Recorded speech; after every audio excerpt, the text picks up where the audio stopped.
Hello everyone, how's it going today? Happy Friday! We are back for some more Colosseum building, and here is an overview of what we've got going on so far. If I bring this camera back a little bit too far, then I see there's the arm of the other one. There we go, see? There's the other camera. Bonk. Alright, but let's go ahead and switch back to the overhead camera. Move this camera out of the way for now. There we go. That is the old camera.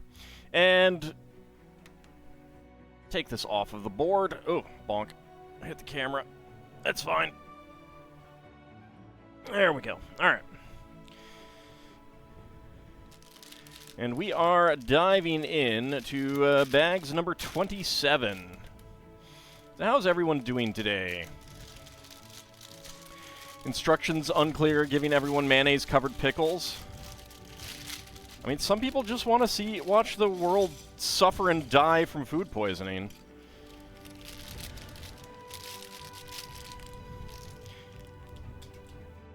You know, like the current government. Picked up a couple boxes of chocolates because they were on sale. Nice.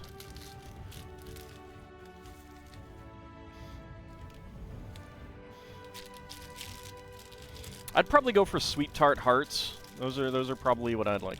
How many more bags in this particular box? I think 2. It either stops at 28 or 29, I think. So I do have the next box ready to go.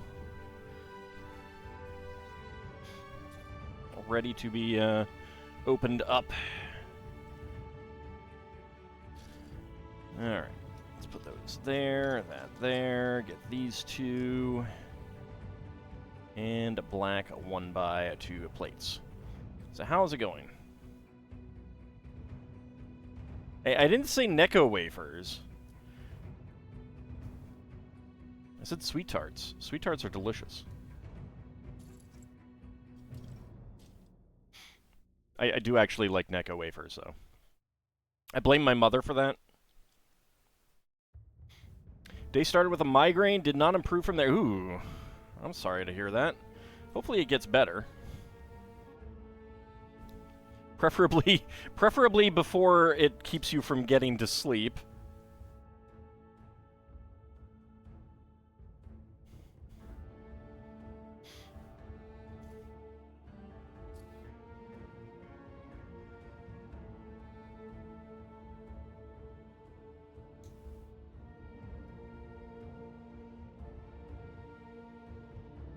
Anthro Lizard subscribed for 21 months. Thank you very much. I appreciate that. Can't complain yourself. You picked up a Battletech ebook, which is building off of an April Fool's joke they posted last year.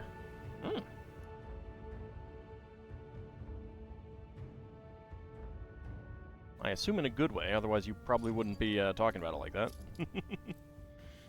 Where's the panel? There's the panel. Had all the fun of a sinus headache.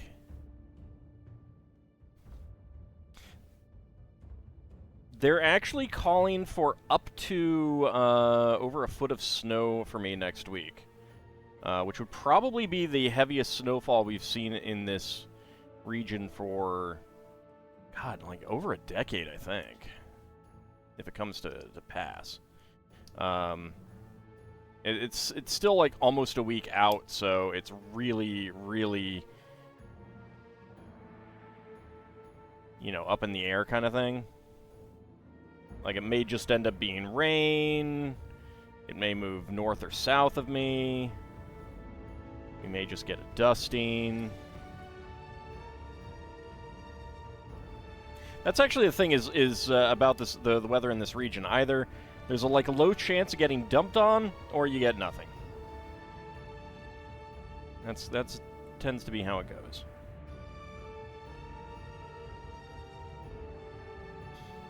Will Ald build a snow dragon?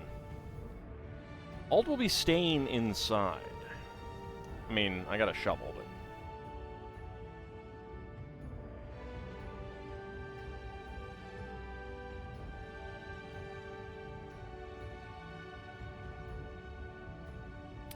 I don't know that it would be crippling. It would definitely shut down a lot of things. And it might take us a day or two to dig out and stuff like that.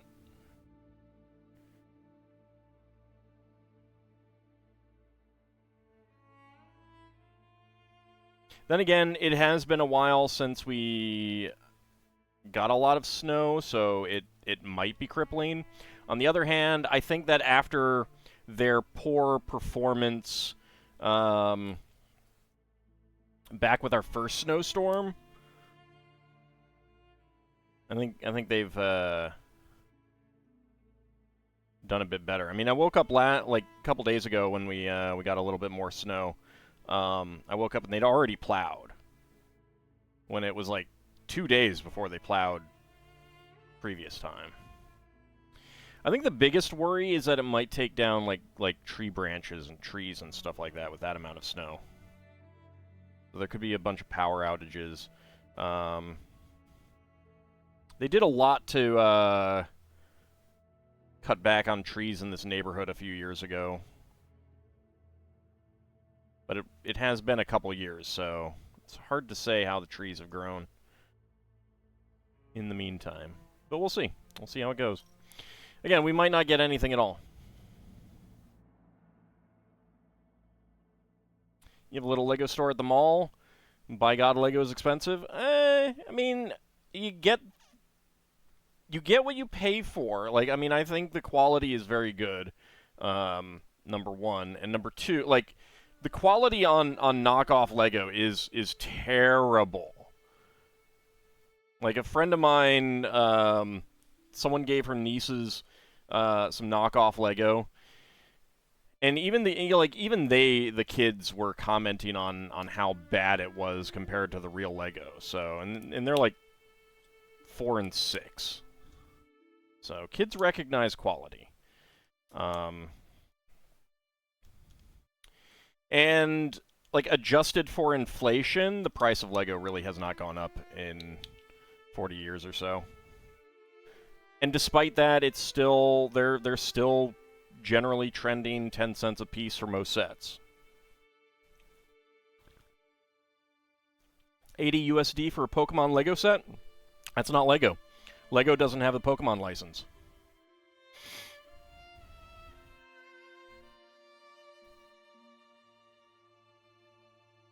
So that can't be Lego. Once whoever does have it loses it, then we might see that, but because Lego does have an existing relationship with Nintendo.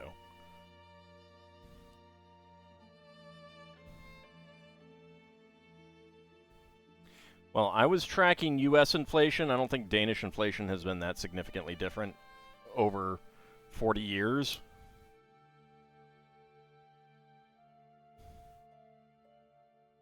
Now, that said, if we get hit by tariffs to the EU, then Lego is going to get expensive.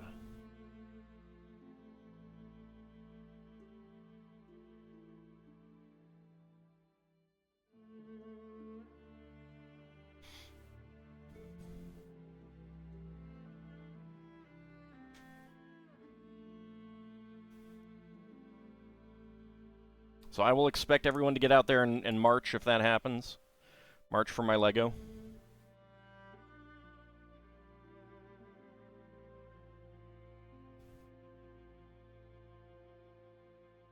Alright, get that right on there. There we go.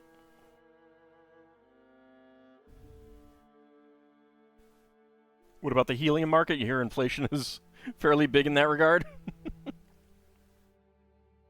A million minifig march would be awesome. Like everyone out there carrying a minifig and putting it on display.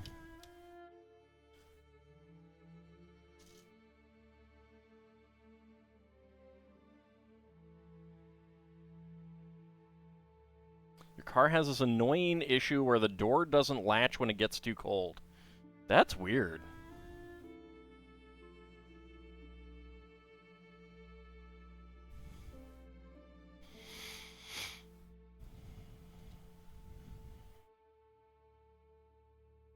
I think that we've gotten the coldest we're gonna get, because we had like over a week, like almost 2 weeks straight of below freezing temperatures. It was like 2 days where it got slightly above it.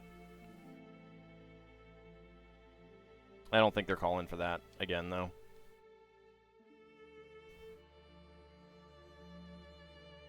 You have to run the heater to get it to latch.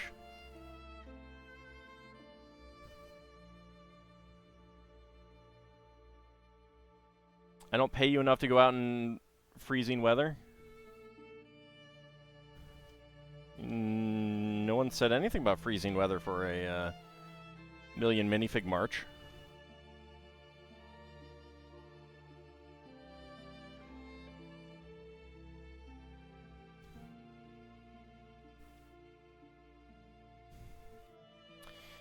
I mean, you gotta fight for your right to build.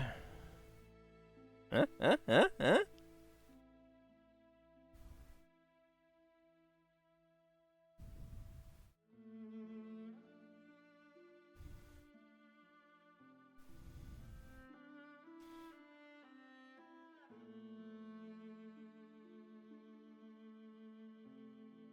I mean, it was exceptionally cold so far this year. Like, I don't think I've seen it get that cold for that long in a very long time. Probably since I was a kid. Maybe not, but certainly unusual.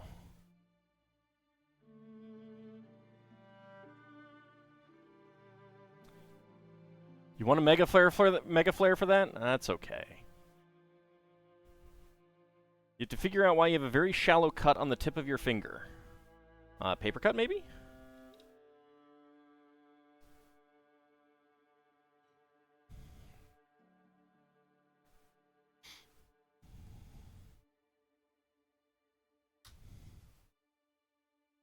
It's probably the ghosts, actually, not a rogue AI. That's probably what it is.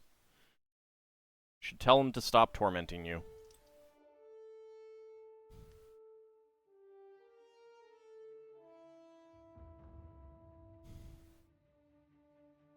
Not sure how you could get it without noticing? Well, so if it's like a paper cut, I mean, a lot of those are small enough that they don't really bother the nerves, so you don't feel it.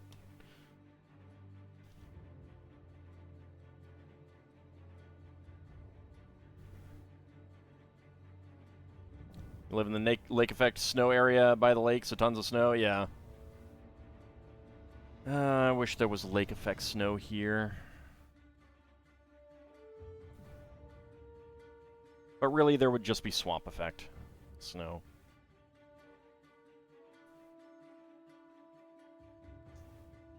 Other paper cuts can be very painful, yeah. I mean, mostly it just depends on how it interacts with the nerves.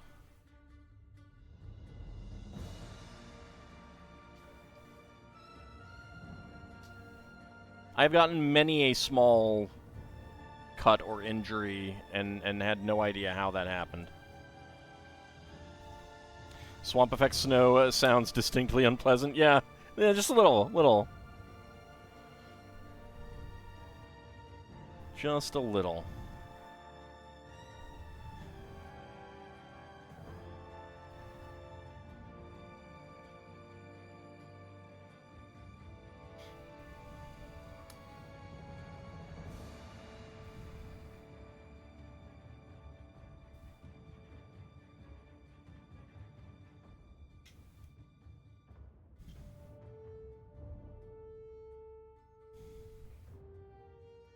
I did see a little bunny out in the front yard today, though. That was fun. I'm pretty sure there's a bunny living under my deck out back.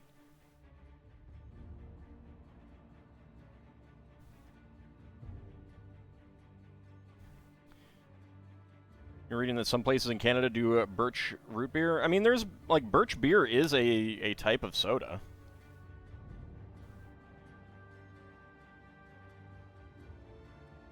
Little bunny, did I yell bunny at it? I didn't yell bunny at it, but I definitely exclaimed when I saw it out the window, bunny! Because that is what you're supposed to do. If you see a bunny, you are supposed to say, "Bunny!" Aw, bunny.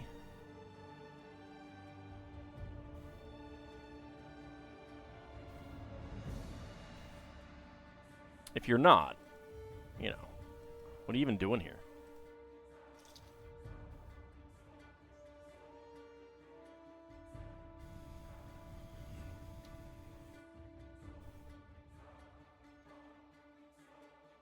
Because bunnies are the best.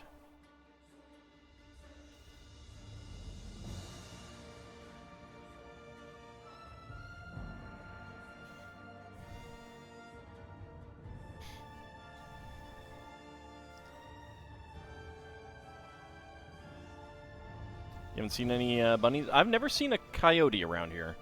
I've heard that there are some, but I've never seen one. Even rarely see foxes. Been playing Civ 7, while it does have its issues, you're loving it? Well, that's good. I haven't really been interested in a Civ since 4.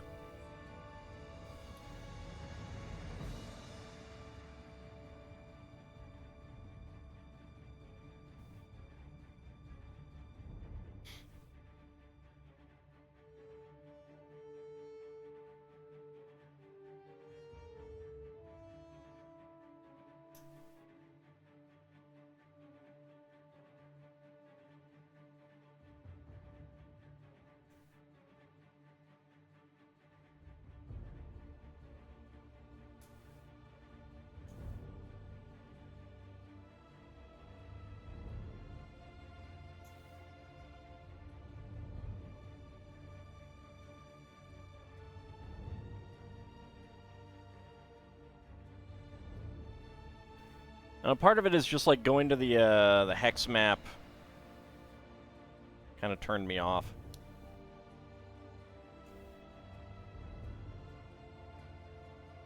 Generally think that 4 kind of did the best job that they're going to, kind of thing.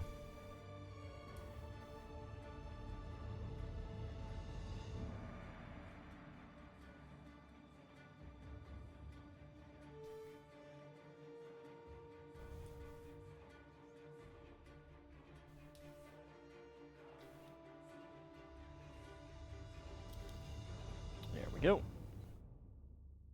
And then we get the capital pieces.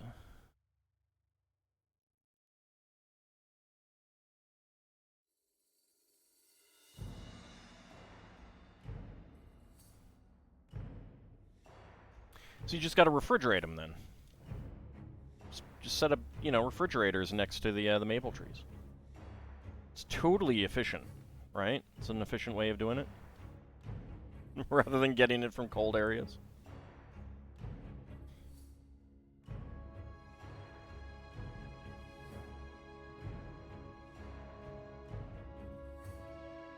They may not have maple trees there.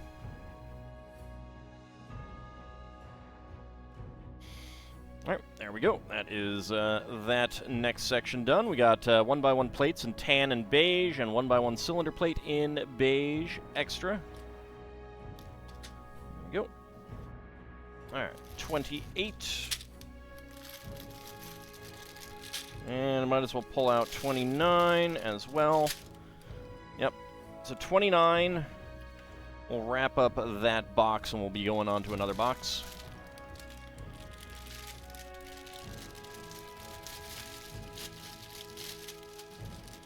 Civ 4 is great and does have the best theme. Yeah, it definitely does have the best theme. Baba Yetu is fantastic.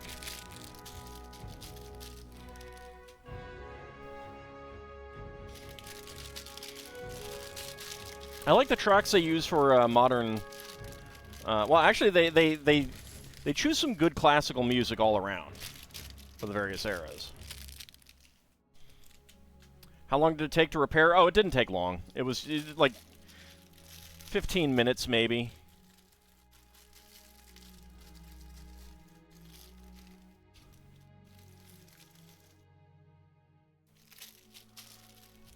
The damage was not that severe, honestly.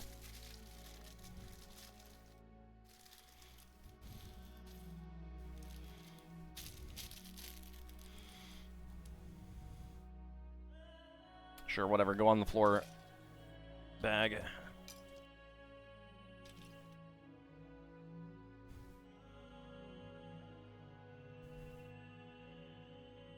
Not many video game music has won a Grammy and was presented before the United Nations. That's true, although it wasn't actually, like...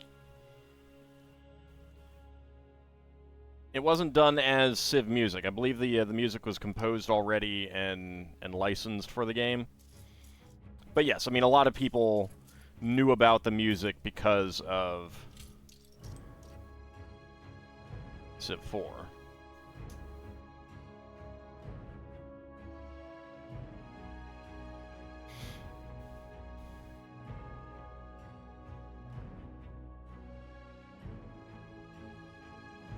Surprised Mussolini didn't try to rebuild the Colosseum. He might have been responsible for some of the restoration work.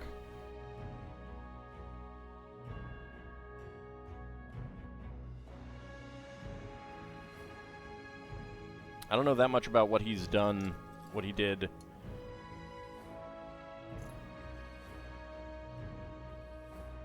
For things in Italy.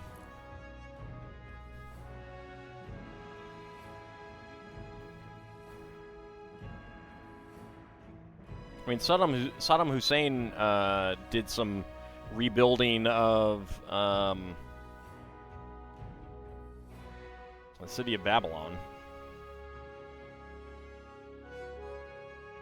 Alright, where is the Technic 1x2 brick? Where are you? Where are you? There you are.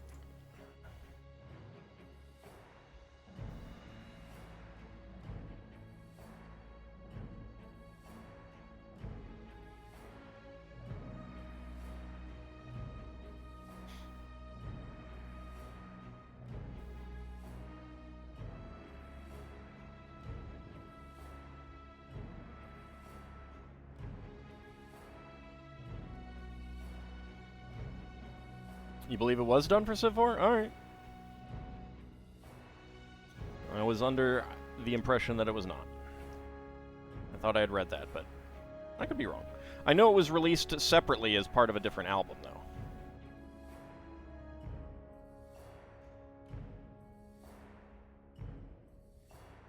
Like, not released on the Civ 4 soundtrack CD or something like that.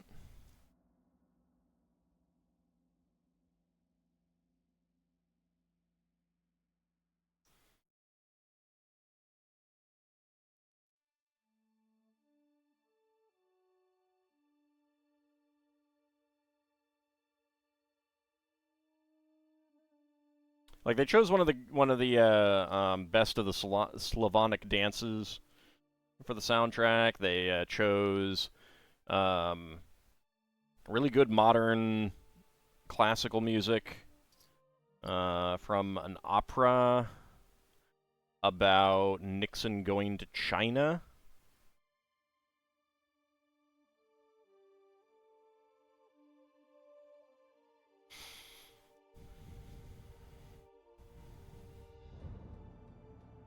I don't think you alloy names together. I don't think that's how it works. I could be wrong, but I don't think that's how it works.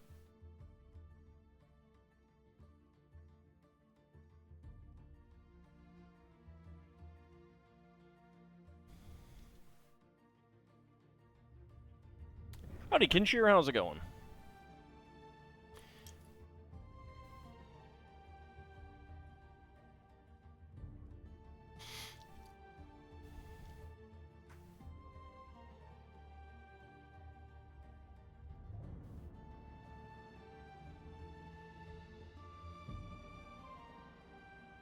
Munching dinner? Well, did you bring enough for the whole class?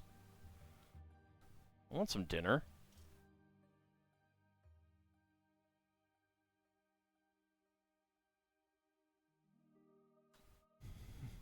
Multiversal Borg threaten Star Trek Online? It's the Borg. Some Deus Ex Machina is going to take care of it. Don't worry.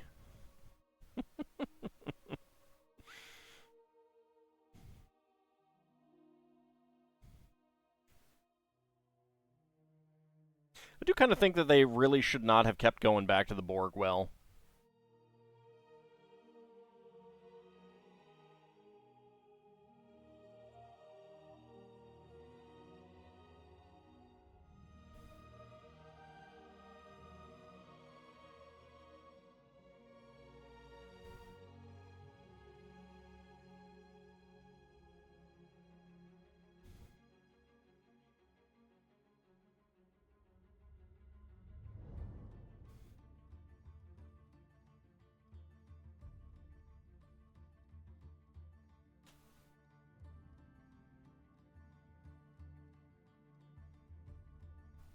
There's 1x4 brick.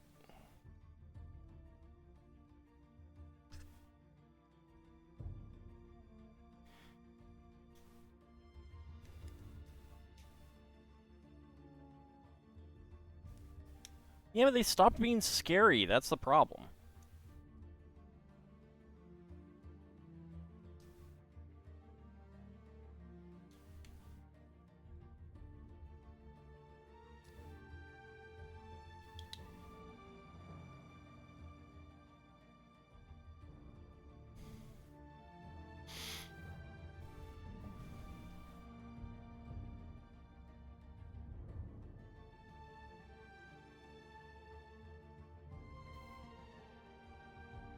You know, I mean, they were a great threat for a while, but then, you know,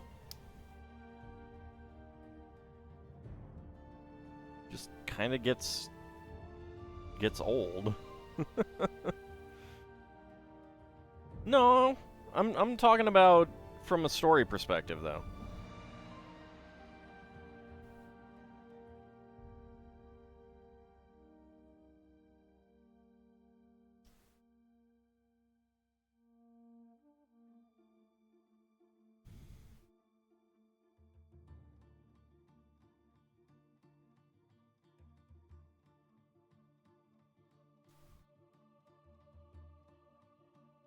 And it's just my opinion.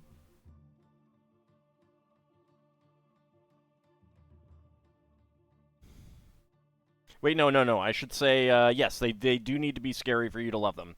That is true. They do. I'm kidding, of course.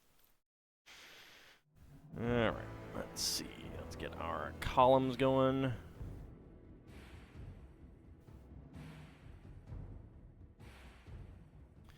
You hate the Borg because of having listened to Trekkie versus debaters and how they wank them? Eh.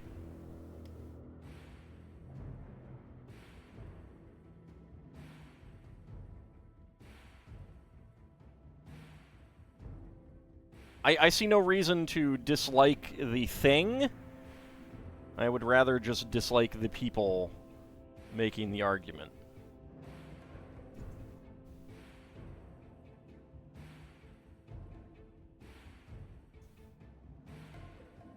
Love how the earlier seasons tried to make the Ferengi. Oh yeah, well, it's not so much that they tried to, that was the plan, but then they kind of quickly realized that they did not make any sense at all as a real threat.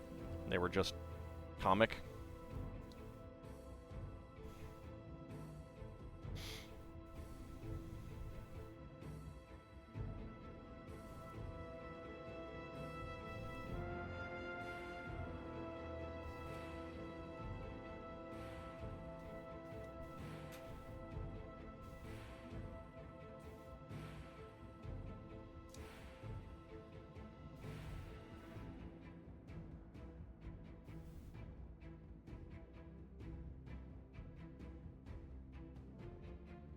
On rewatches, I do actually tend to skip those episodes of DS9.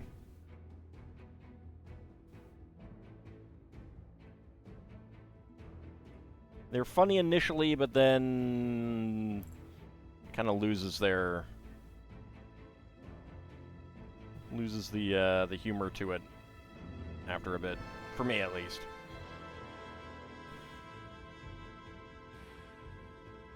I also skip the Mirror Universe ones. They do wear thin, yeah.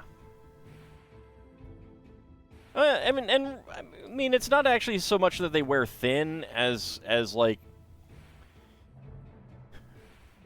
the enjoyment they bring is more based on not having seen it yet, kind of thing.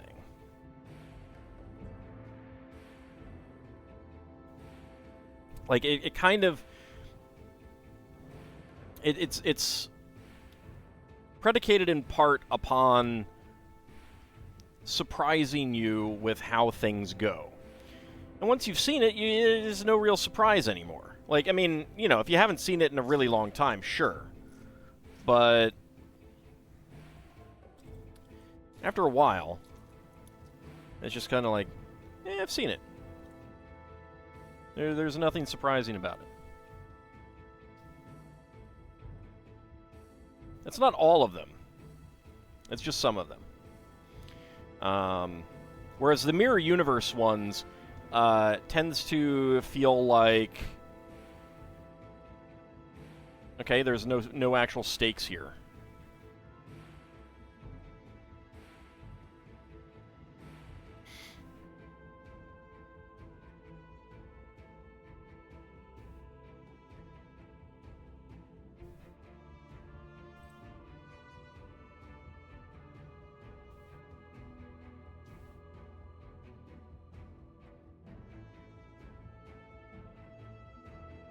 Did like the episode where Quark became head of a Klingon house?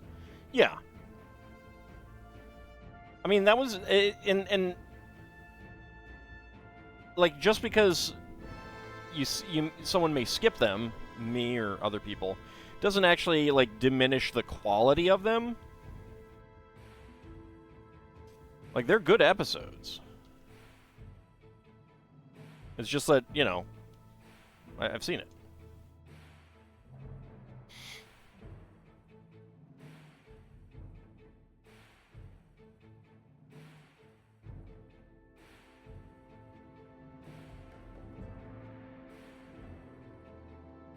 Like, a lot of it is kind of based on how does Quark get himself out of this? Well, once you've seen it, once you've seen how he gets himself out of it, you know how he gets out of it.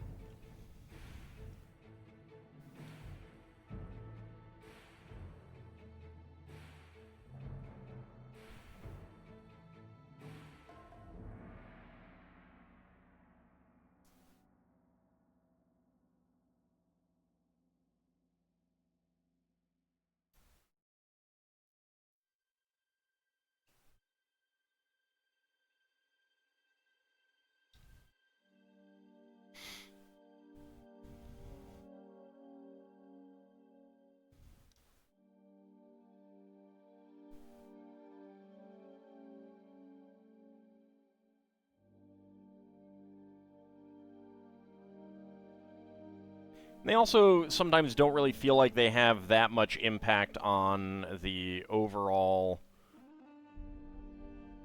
show's arcs, either. Which is not to say that filler episodes are bad. They can be great.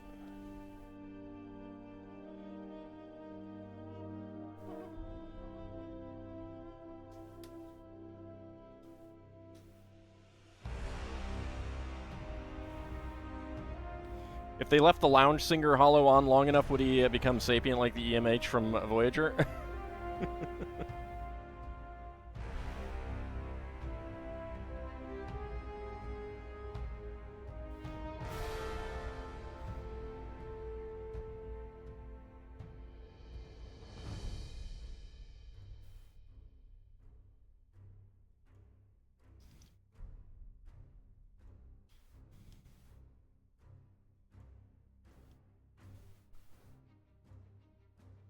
There is an interesting element behind that of having a computer so advanced that it can become sapient just by accumulating memories.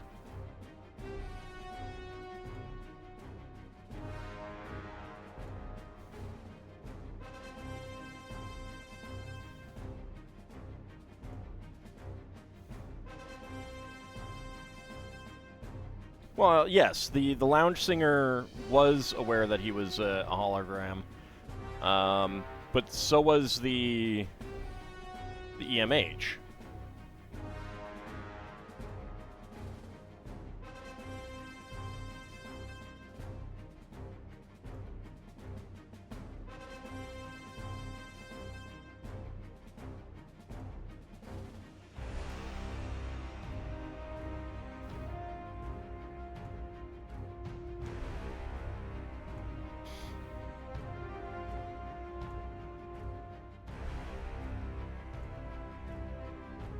Was he with Gem and the Holograms? It would be funny to see what the Doctor, like, what kind of things he would do if he, you know, like what he would dream about.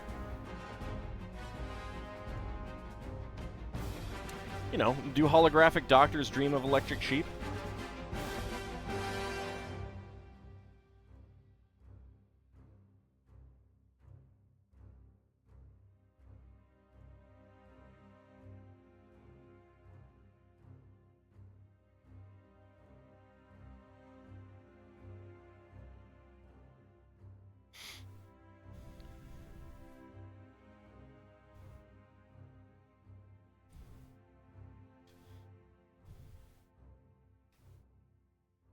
Holographic sheep, yeah.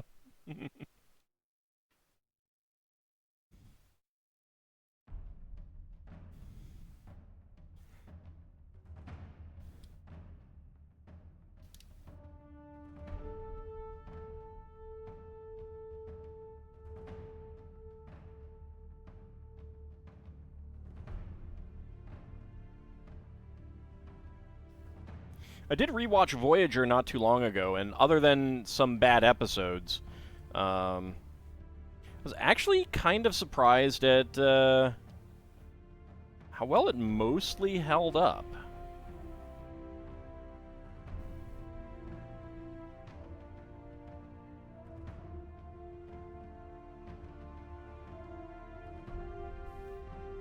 Howdy up, Cody. How's it going? One other funny part of that, Nog may have served Harry Kim drinks before Voyager left, and by the end of the series, Nog would outrank Kim.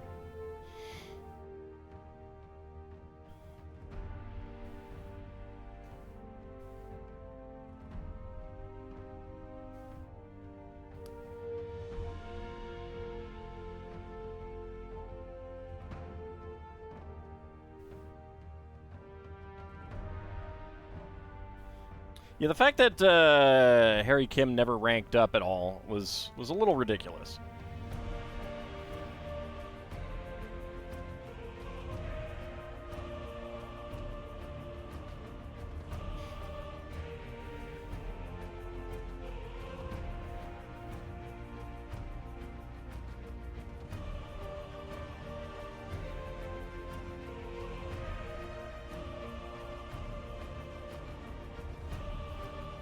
In Star Trek Online, he finally got promoted.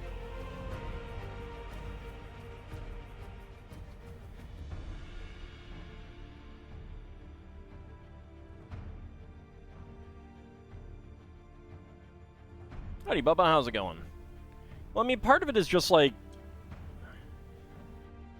there probably should have been like 4 or 5 commanders by the time they got back to the Alpha Quadrant, you know? Just because of people getting promotions due over time and doing well.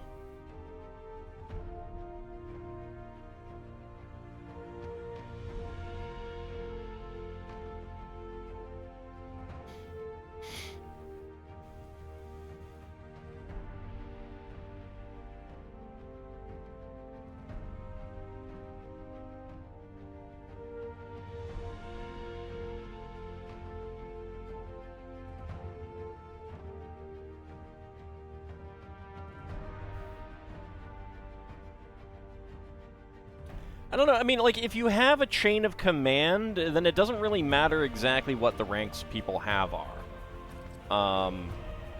But it would matter in terms of, like, back pay when you get home.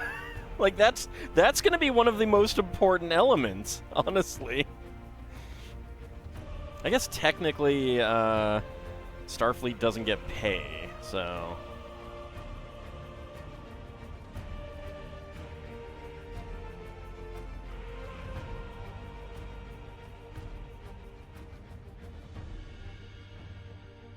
There should be no way Vulcans and Klingons are genetically compatible with humans.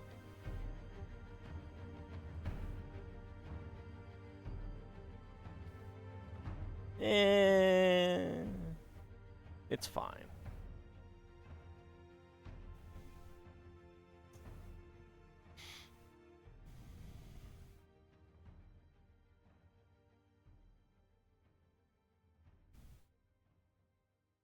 A wizard did it, yeah. There you go.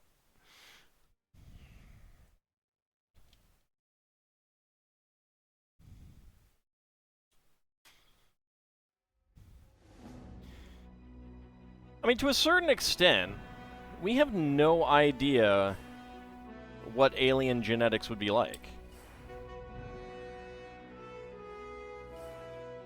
Maybe, coincidentally, there would be aliens genetically compatible.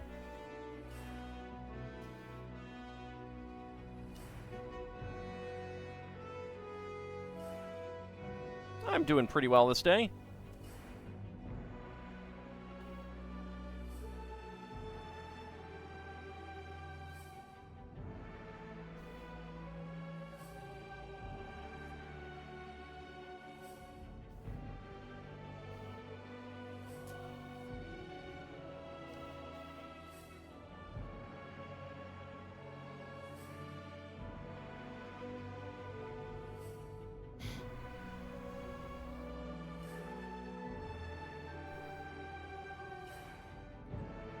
Yeah, but it kind of depends on what turns on and what turns off and stuff like that.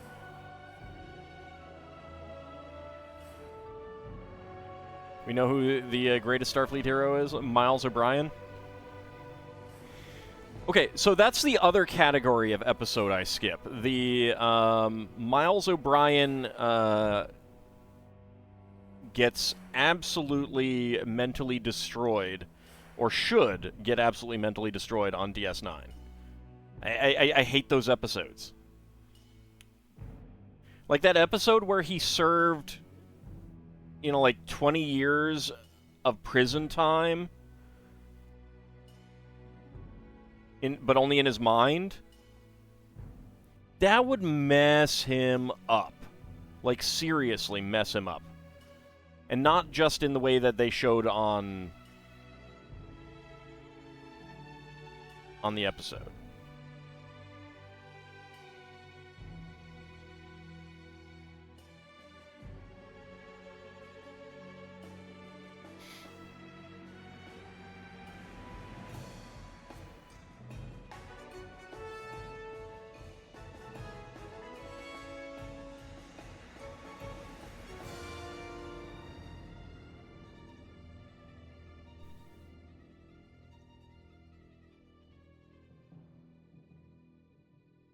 So I generally dislike those episodes.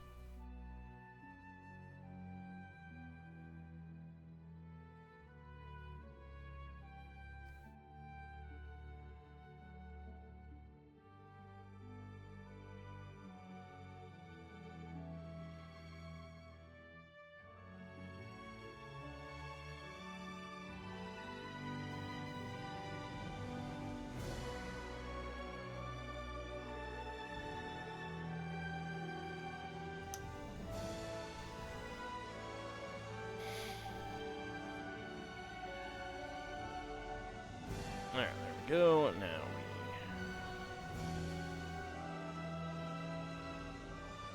we do these panel pieces.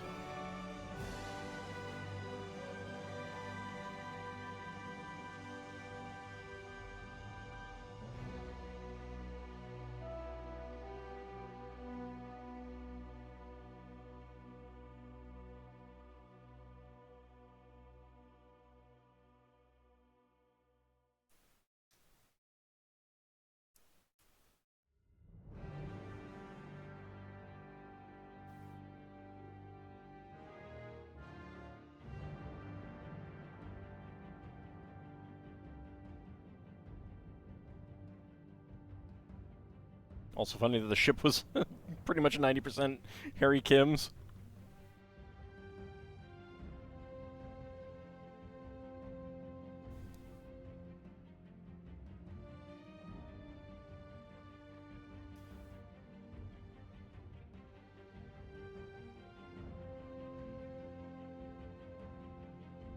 There we go. Got that on there.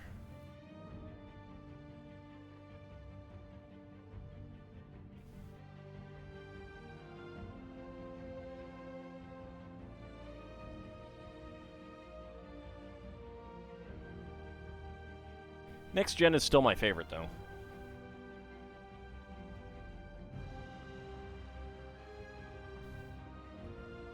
Oh yeah, more things on the back. There we go.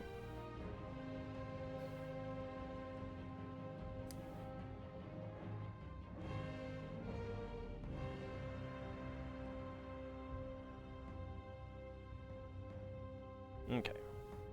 Get that on there.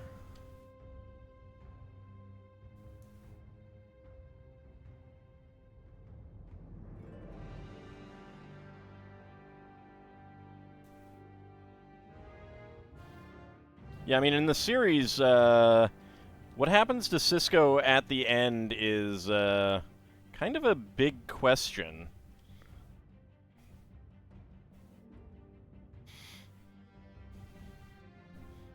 But also,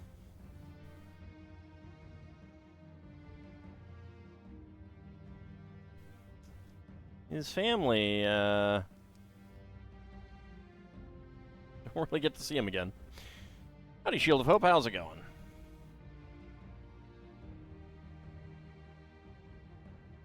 So, like, DS9 has the better crafted episodes and storylines and stuff like that. But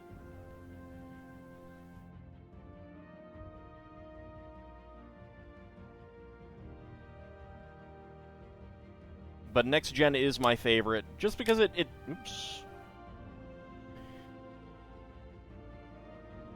has more of that classic Star Trek feel to it.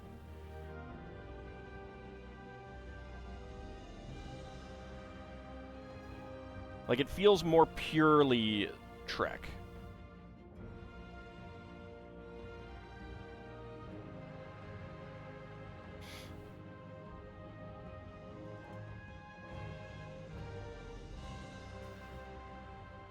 Oh, those are great episodes, too.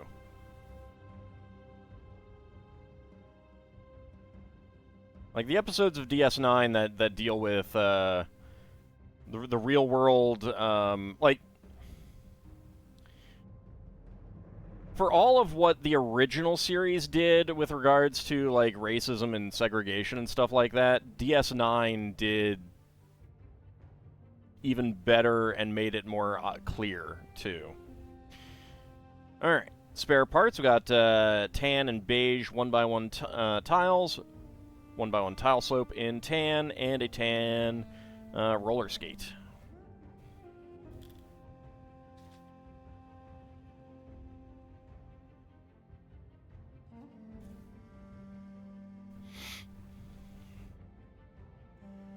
Right, so we got these two. Now bags number 29. Did they ever do anything as heavy as City on the Edge of Forever? The Visitor.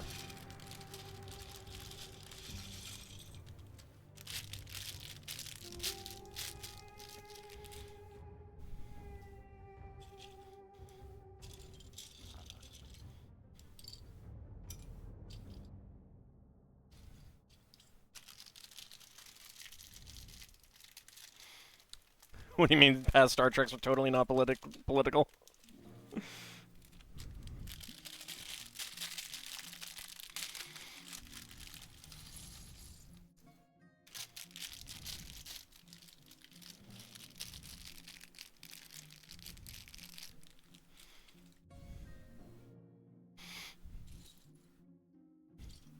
Well, I'm being serious. I think the best episode of Star Trek. Like, and there are some. It's tough competition across all the series. But the best episode of Star Trek is The Visitor.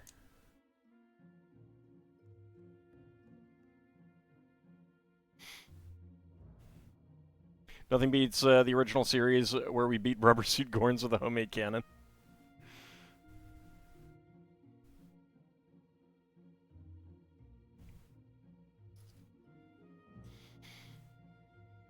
Like, Measure of a Man in Next Generation is very close. I mean, I think that is, you know, top 10 Trek. But The Visitor just... It's... Part of it is how down to earth it is. Remind me which one Duet is.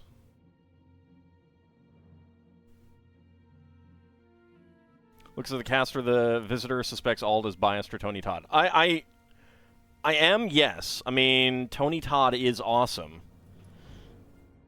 Rip Tony Todd. But no, I'm serious. Like, I mean, I think that you'll find a lot of people would agree with me on that as well. Like, I mean, the emotions there, and because it's like the story is ultimately about a father and son's relationship, and just how much a son can love his father, kind of thing, you know? One where Kira thought she was a Cardassian war criminal. Yeah, that's a good one.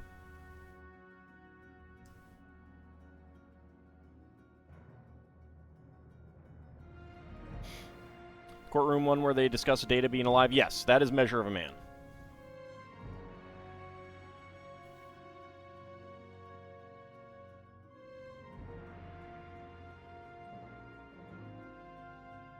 Howdy, Ice Oven. How's it going?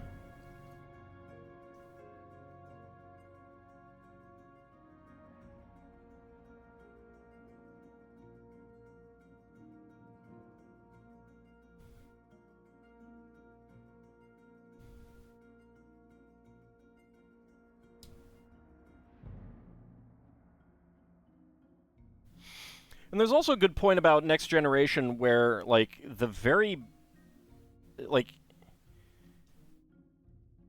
movies could be fun and stuff like that, but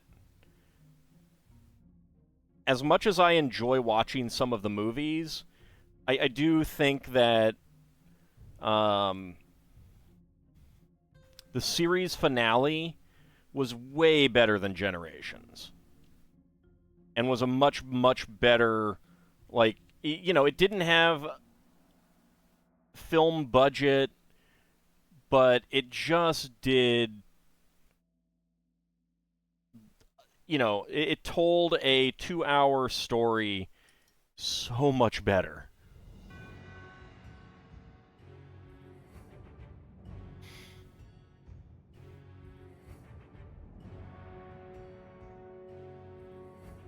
Turned out to be a mid-level. Yeah, okay, that one. Yeah, that one is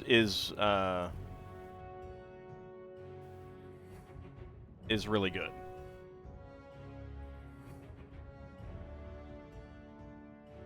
Think you felt was missing from DS9 Romulan growth? Their episodes were a little too sporadic.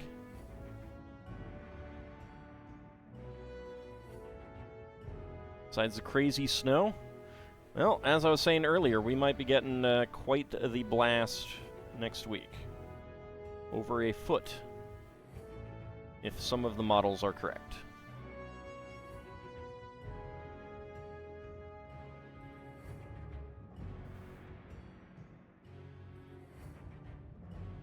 Well, so one of the reasons why, and I can't remember what the what was the final episode called of Next Generation?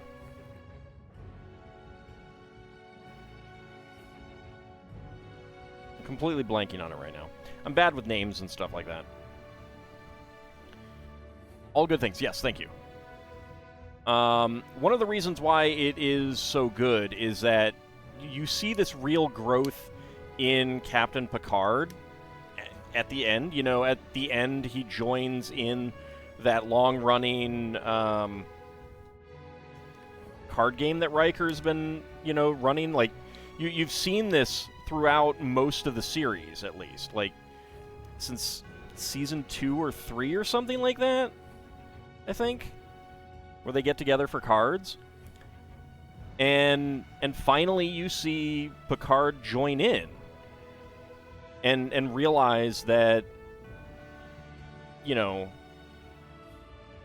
they're crewmates, they're coworkers, they're his, you know, they're under his command and stuff like that, but they can also be his friends. And they are his friends. And he embraces that. It's a really good wrap-up to the series.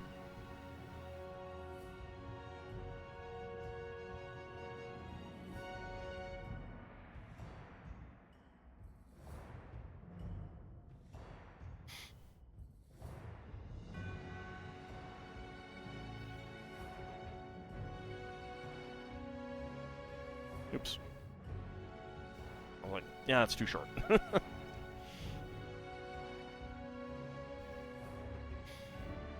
I do need to watch Lower Decks. I've heard good things. I do not have Paramount Plus.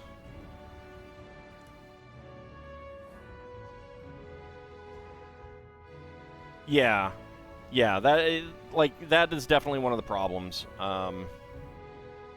with the movies. I don't have the hate for Insurrection that some other people do, but it didn't feel like a Star Trek movie. Like Star Trek 1 through 6, with the exception of 5, all feel like movies as opposed to episodes of the original series.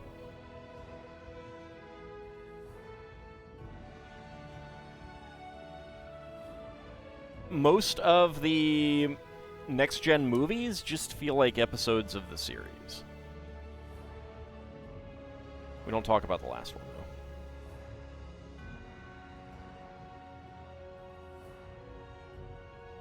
Destroying Data was a terrible idea.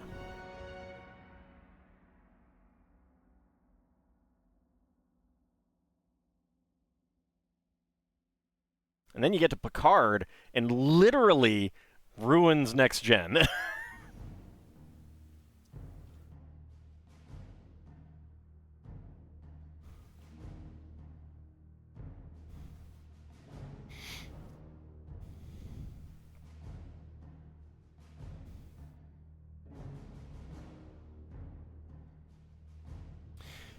But a replacement Data who wasn't a replacement.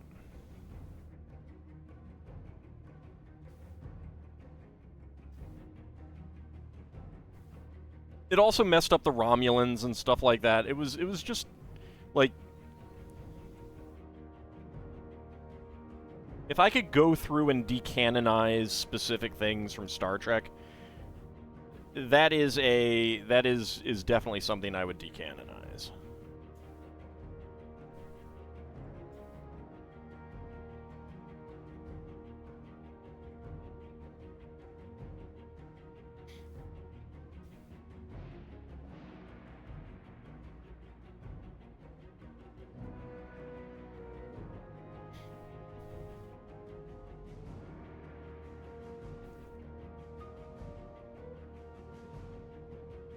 Enjoys cheesecake?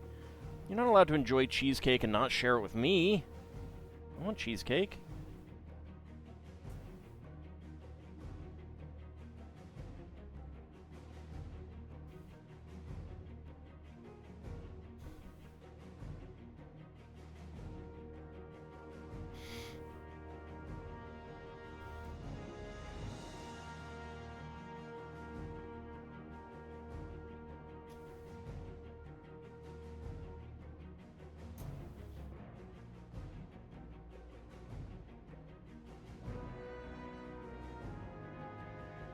He said in interviews how badly that the failure of that movie affected his psyche for a while. Tom Hardy?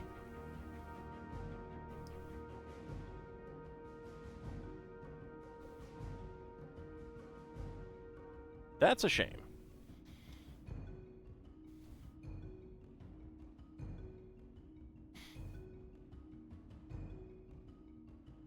Yeah, I mean, if it's clinical depression, there's probably other factors too, but something like that can be a trigger. There's definitely fans who take out anger over a movie or show or something like that out on the actors who are just doing a friggin' job.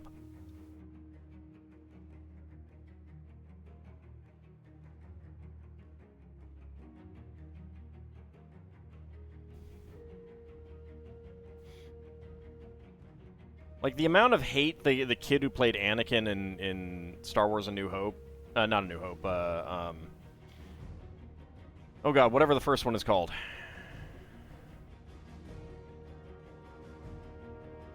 The amount of hate he got is just, like... The people leveling that hate just need to be smacked. Phantom Menace, thank you.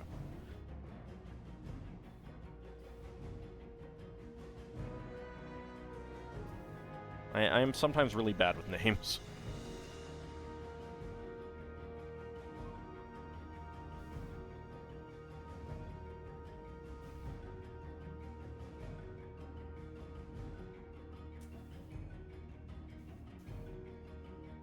Yeah.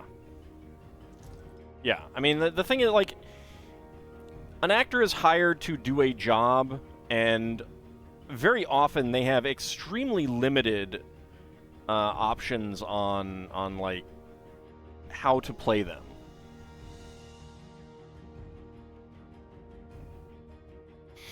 Like, Jar Jar is a bad character, but that's no reflection on Ahmed Best kind of thing, you know?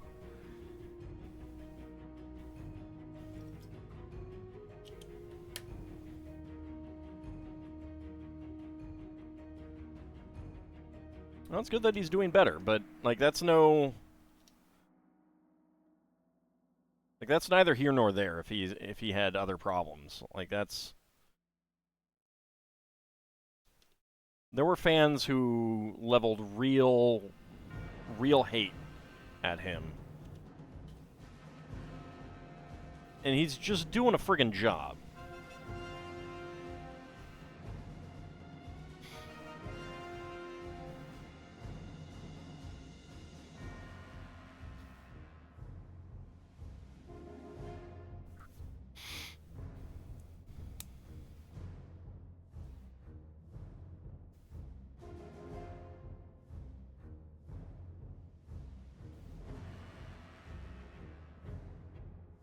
Jar Jar Binks, in your opinion, is the best character?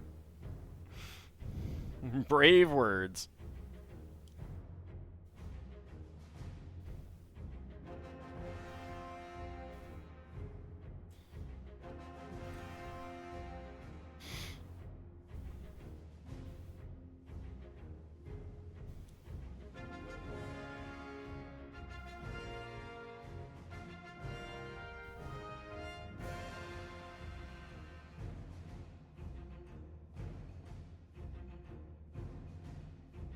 You know, I mean, there's definitely some actors who are not great people, but you can't tell that by a role they've done, kind of thing, generally.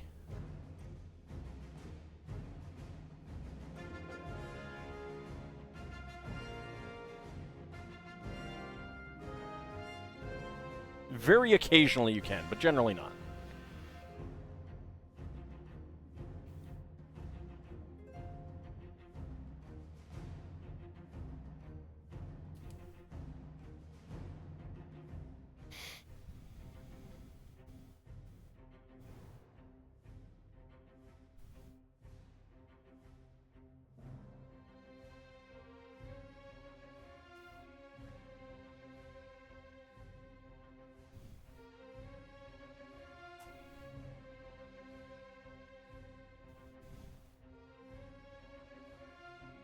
I got that slope there.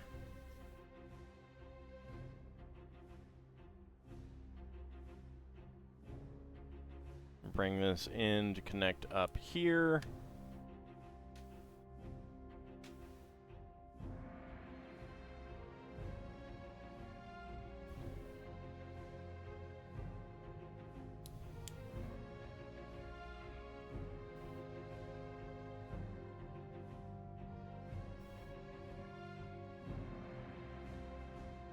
Did I miss a 1x1 cylinder plate somewhere? Because I have an extra one on top of the normal extra one.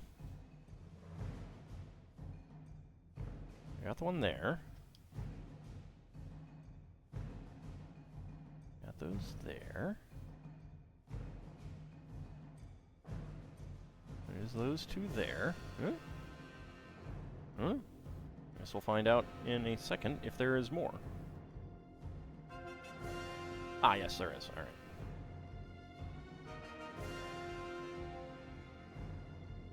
AuldDragon was a deciding Senate vote to form the Empire. Hey, you know, if they had a constitution, that was probably not a valid vote.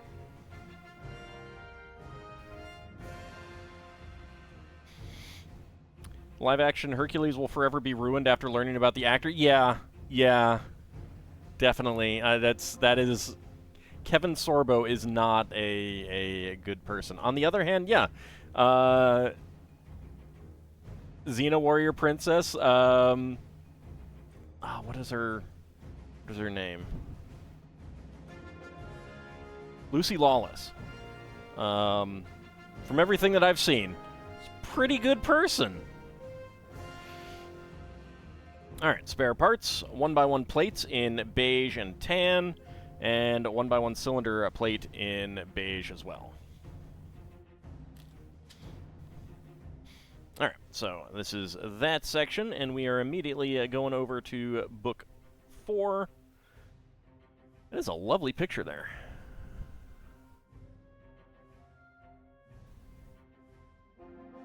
So I think in that we are seeing this part right there. Yeah, we are. You did learn recently that she's from New Zealand? Oh, yeah. She is indeed. In 2018, the Colosseum was the most popular tourist attraction in the world with 7.4 million visitors. You know, if you think about it, the tiny, tiny fraction of the world that visited that. Started rewatching some Babylon 5 lately. Sad how many of the cast of that show aren't alive anymore. Yeah. From then to now. For almost 2,000 years, the Colosseum has stood as a symbol of ancient Rome and survived fires, earthquakes, and the loss of its stone blocks to other buildings in the city. Today, it's one of the world's most visited tourist destinations, and visitors wander through the subterranean passages of the Hypogeum or gaze down upon the upper levels to the partially refloored arena. Serving as a major tourist attraction today, the Colosseum's upper floor of the outer wall houses a museum dedicated to Eros.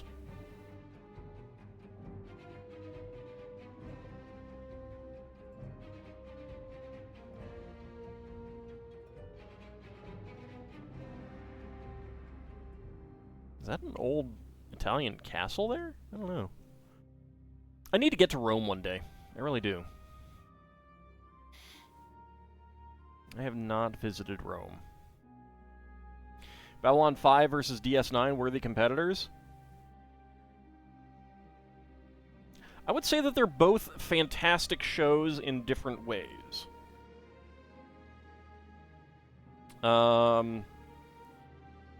There's a slight level of cheesiness in Babylon 5, like in the sets compared to DS9.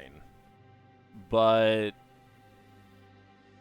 there's some really, really interesting stuff in Babylon 5. Rome was nice. You fell asleep in the Vatican Museum. Congratulations, you're nearly there. You've almost completed the largest LEGO set ever created to date. And then they produced the Titanic. We hope it's been a fun building challenge and one that lets you appreciate the achievements of the original Roman builders. That much more. Hopefully, building this LEGO version will also inspire you to learn about the original Colosseum, one of the most magnificent structures in the world. Farscape is excellent, but again, there is a slight cheesiness to it that isn't in the Star Trek shows, I feel like. I don't know why. All right, so 30, 31, 32, 33, 34, 35 coming up. Let's go ahead and get that box opened.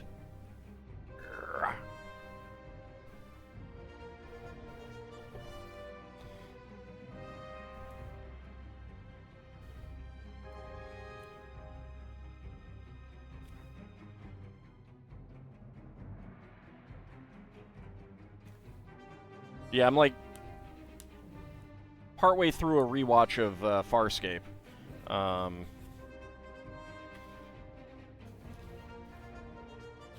Which I did religiously watch that when it was on the Sci-Fi Channel.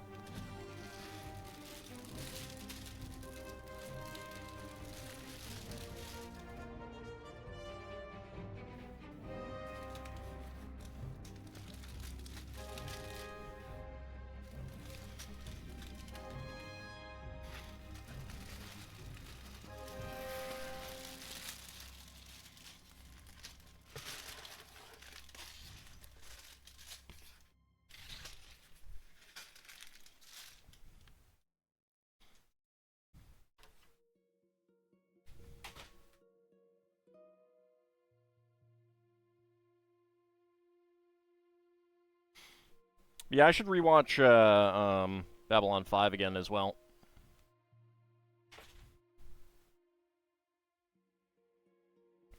Alright, so let's see. Then we got 40. Alright, so 40 bags total. There's 34, 38,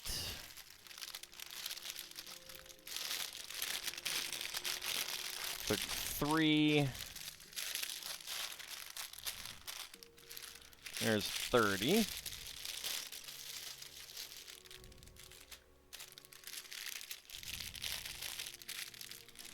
So it feels like there's going to be 2 bags for each one of these.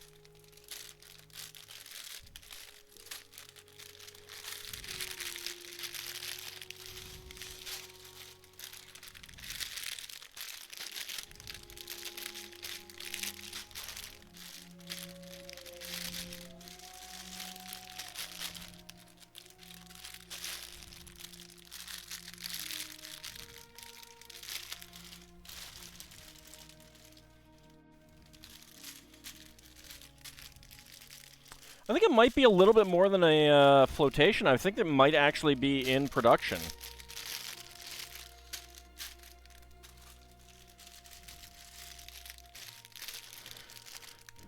Alright, so there's only going to be the 140. There's 40. So let's put that down there. There's 39. Did we have a 39? Yes, we did. So there's 39. 38.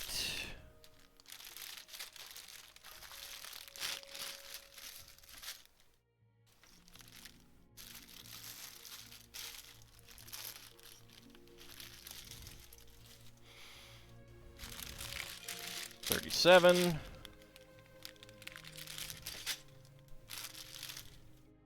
And there's a small 37. Let's see, 36. Do we have a small 36? Doesn't look like it.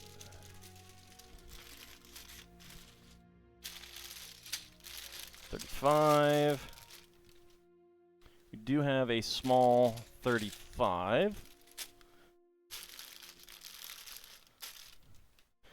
34 and small 34.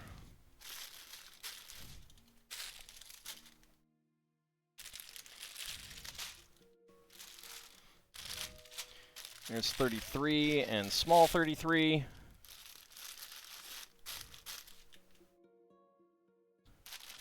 $32, small 32. 31. And small 31. And 30. which we will get started on now.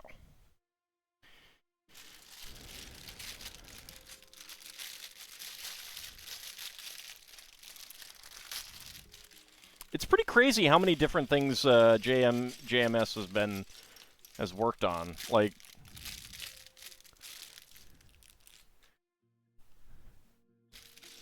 he worked on the Real Ghostbusters animated series, for example.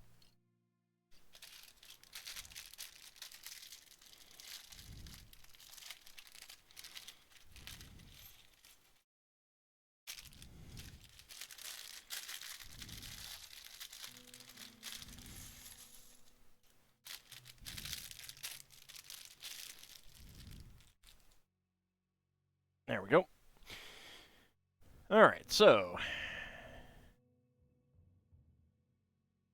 let's see, 30. That's once again.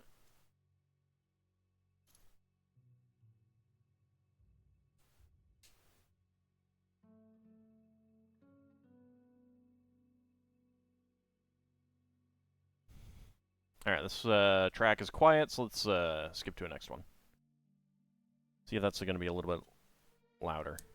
The Imperator Rome soundtrack has some like very quiet and very bombastic pieces in it. There's not a whole lot of like middle of the road there.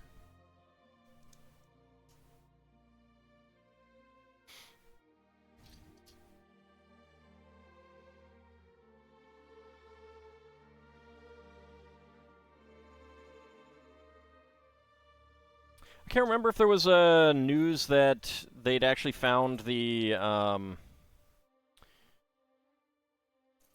like I vaguely recall there being news that they found the or recreated the 3D models from Babylon 5 for an HD remaster or something. Maybe I'm crazy though. Yes, that's the music that's playing from Paradox. Since I'm building the Colosseum, it seemed appropriate.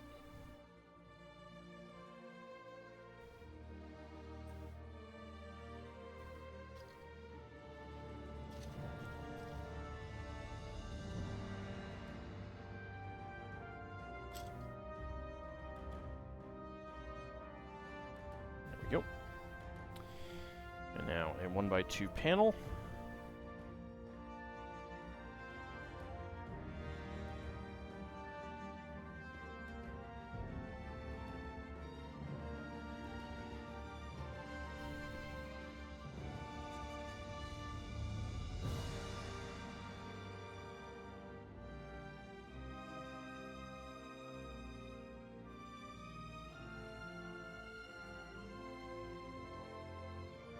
If they did actually reboot Babylon 5, I hope that they would be able to not, like, have the series get canceled so they hurry up, they speed up,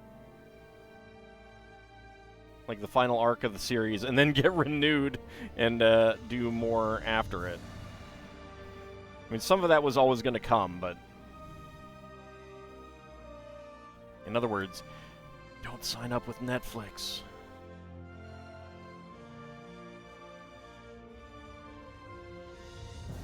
Colosseum home entertainment. I don't know, someone could be watching from work.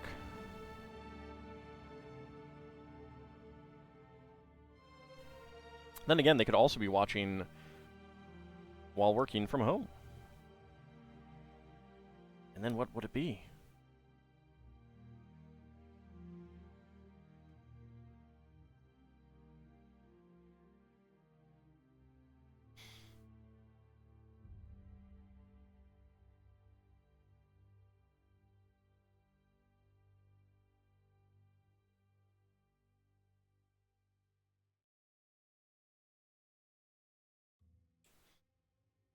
There we go. I really like these corner half arch pieces. Really cool, and it's nice that they match up the with the 1x3 arch as well.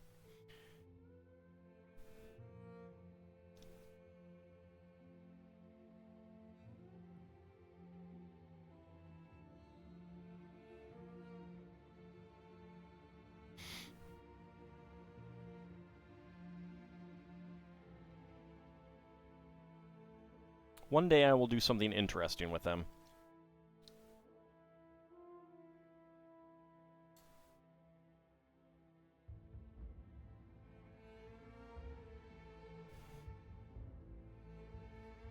Where are the other slopes? There they are.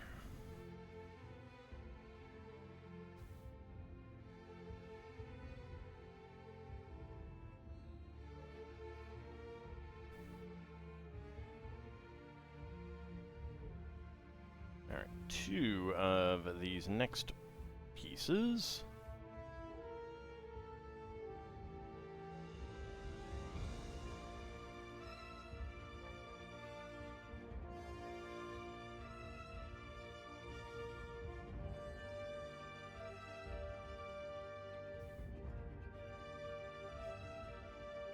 Wonder if you can build the Colosseum in Imperator? I do not remember. I don't think that the game goes that far, though. I think the game I think the game technically ends with the advent of the Roman Empire. Like, that's its end date.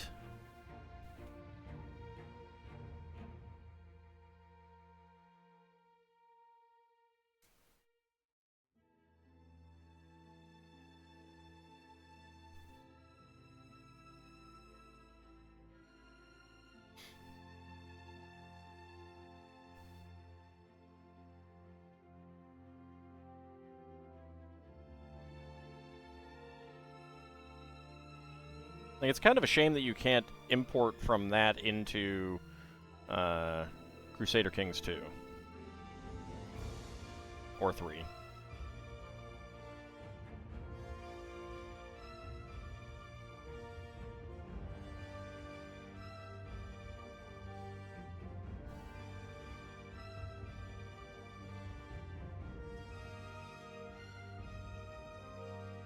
There we go, got those arches there. And then we have these half arches and these corner arches, and them actually getting used here together.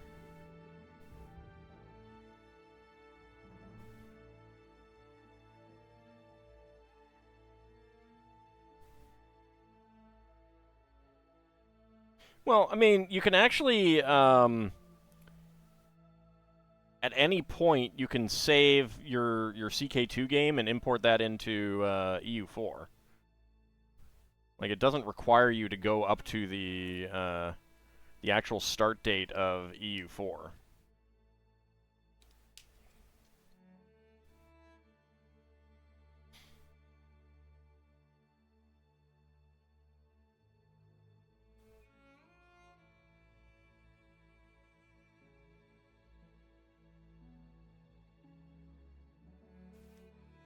But there's no importing between the two of them. That's a shame.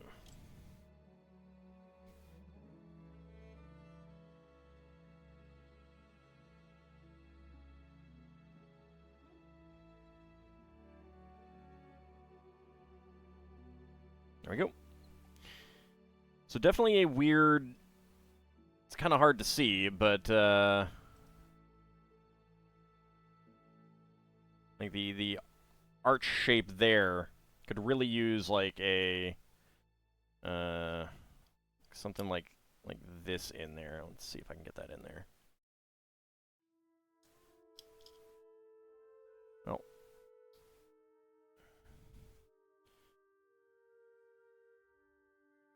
Do I have anything longer? Not really. I can get this in there.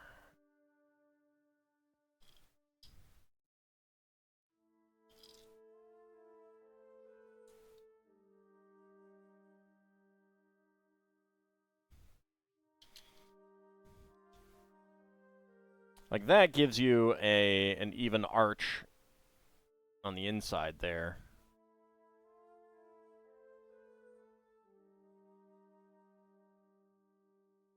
Of course, you'd want it to be the same color, and it wouldn't look quite right with the rest of it, but still.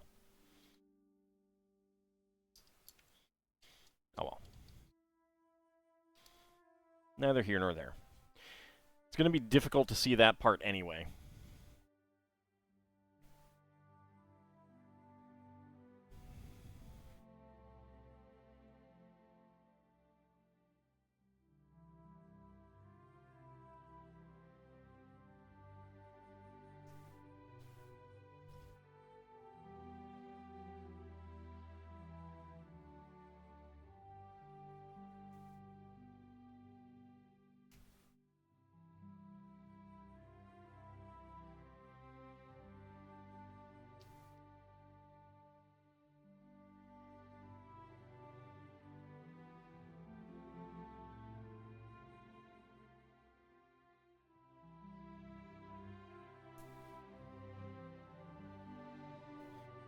But yeah, like, Imperator just, it always felt like it ended too early.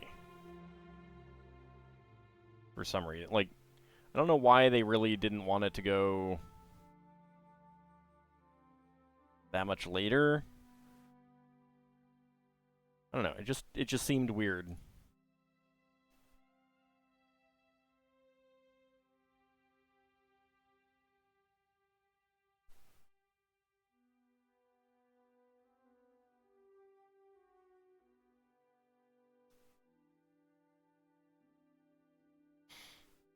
There we go, get that on there. There we go. And now the columns.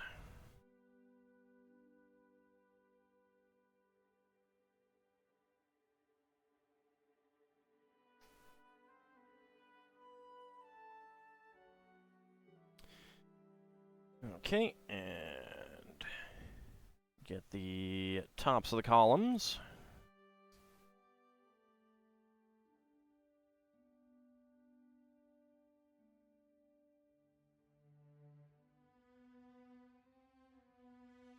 Trying to remember what it was that I specifically got annoyed at. I think it was like whatever caused the characters to revolt and stuff like that. That tended to annoy me, I think.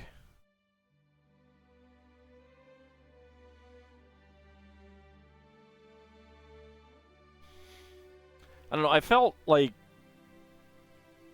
vassal management just seemed a lot, generally a lot easier in Crusader Kings 2. Probably because there were a lot more things that you could do or that happened that you could manipulate to get better better opinion with people and stuff like that. I think that might have been what it was.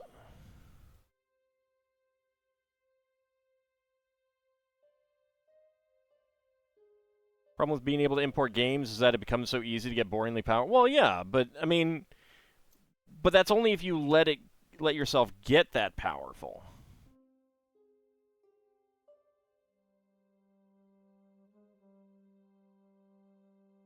That's one of the reasons why you could import your game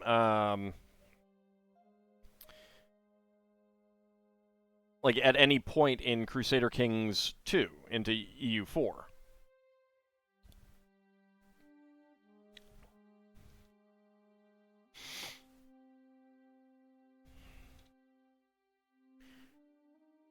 Like, you don't have to conquer the world in order to import your, you know, like, you can play small and then import into EU4 and see where things go from there.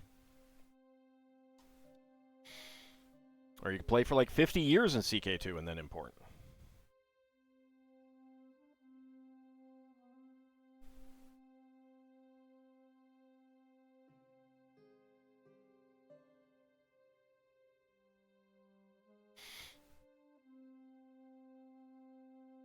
Obviously, if you want to have like an easier time doing a world conquest, you could do that too, but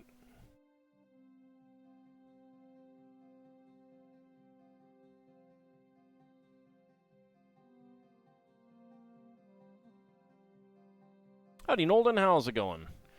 The Colosseum is going well. We have finally gotten to the fourth and final box.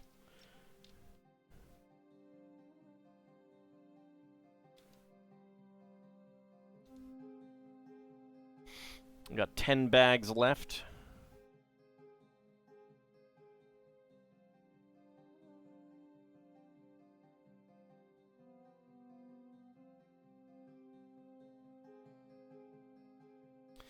Remember many years ago seeing a Czech guy play Bohemia and CK2 with the intent to import it, and never did because even without blobbing massively, there was no challenge in EU4. Eh? Sometimes it's more about seeing where things end up going. I don't know. German friend of yours showed you quite the abomination. I definitely cannot check that right now.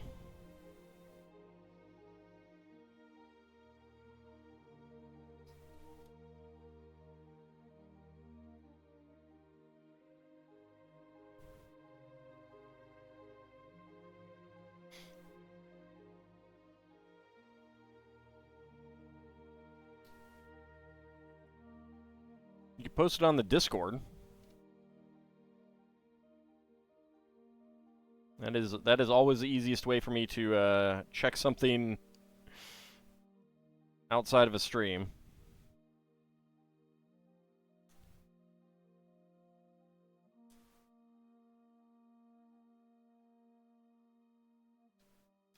Alright, lots of 1x4 arches.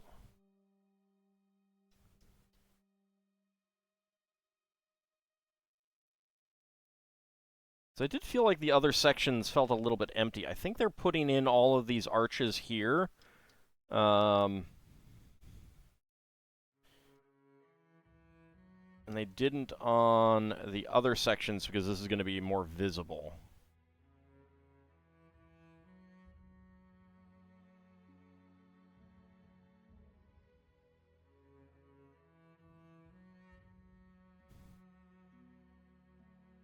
Get more columns here.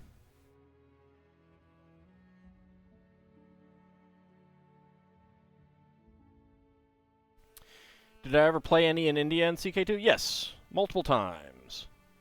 I did the original non-achievement, just, you know, when Rajas of India first came out. I think I did 2 others, where I was actually playing Indians. There was, the White Huns, and I can't remember if Sakya Trizin was a separate one or not. And then, of course, when I did the Aladdin Jade Dragon run, I started over in the Tibet region and conquered all of India on the way.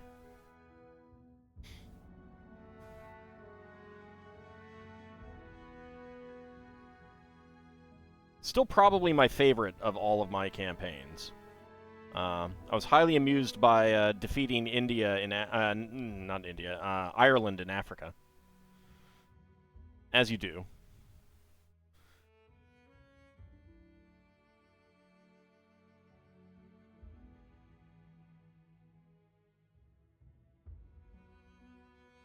Alright, let me take a look at that.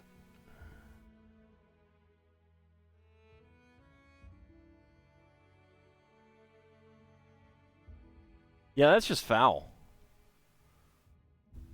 That's terrible. Who would do something like that?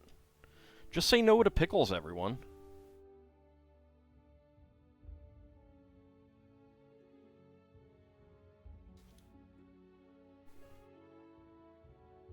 Just say no to pickles.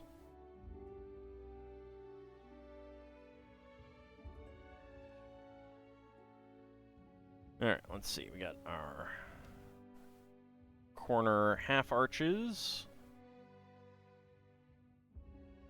There and there.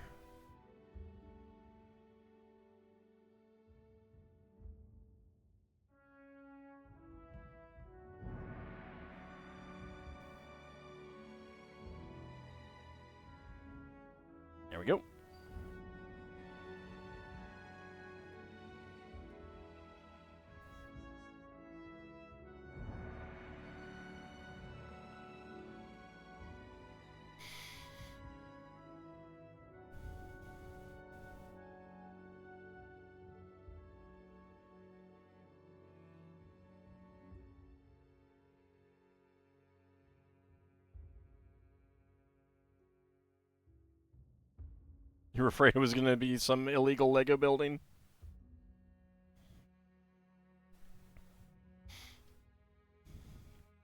Really, the illegal Lego building were the friends we made along the way.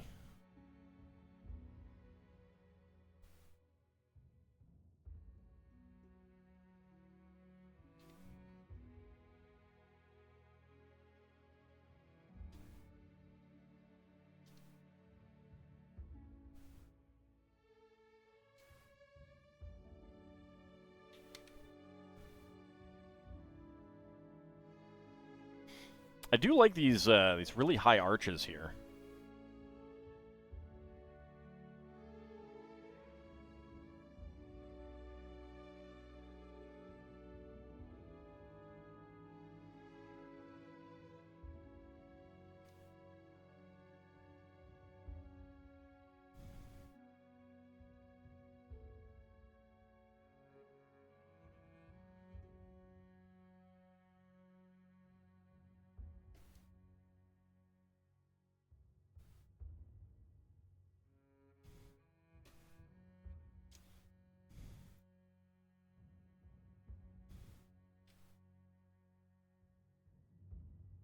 Get a steep slope there.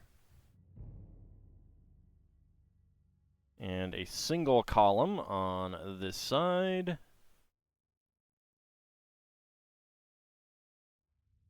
Also, get that right behind there.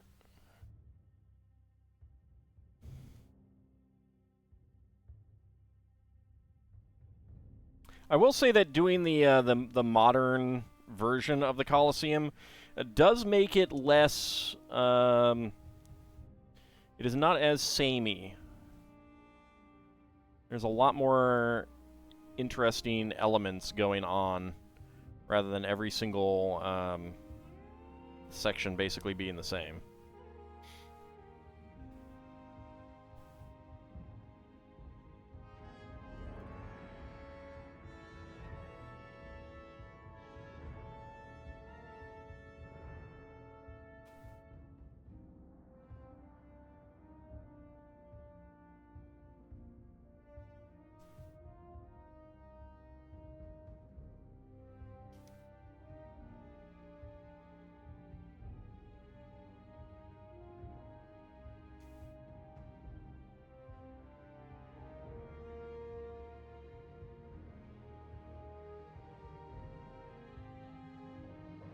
There we go. Get that on there. Bring these pieces down here. And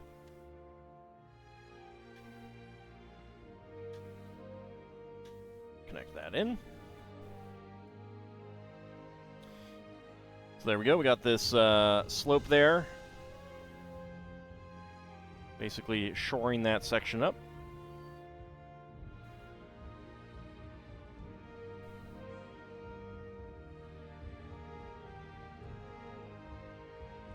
And we have these two slip in here.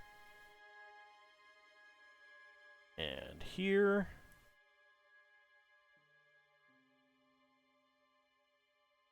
And then these arched windows on the bottom. I'm going to need to pull over the model in a moment.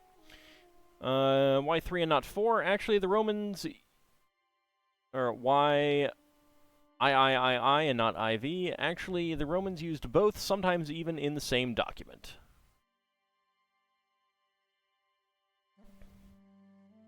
Alright, let me get this part made.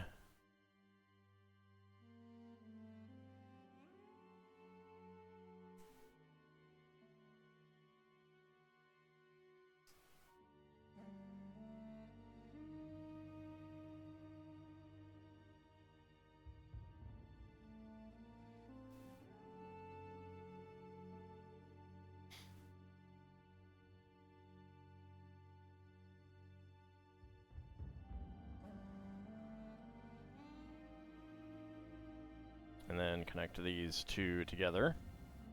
Or... Get that on there for the moment. All right, so spare parts before we pull over the big section. 1x1 cylinder tile with top peg. 1x1 cylinder plate with hollow stud in both in tan and beige. 1x1 tile slope. All right. So let me put this aside for the moment in a place that is going to be safe.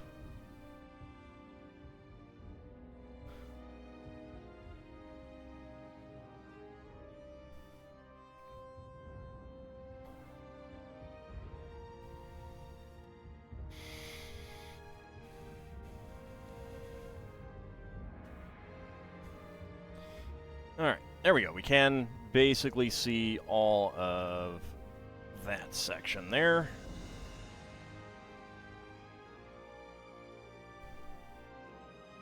Pick this up.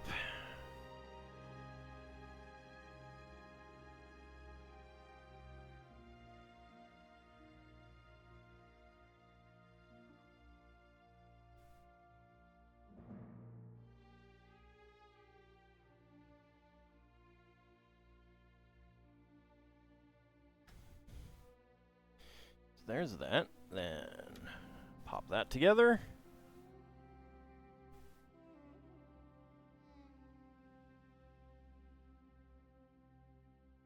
See if I can get this under the camera. I don't think I'm going to.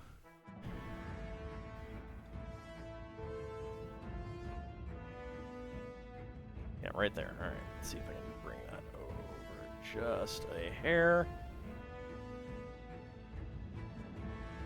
Actually, no, that is that is the wrong section. Well, I need to rotate it a little bit more if I can.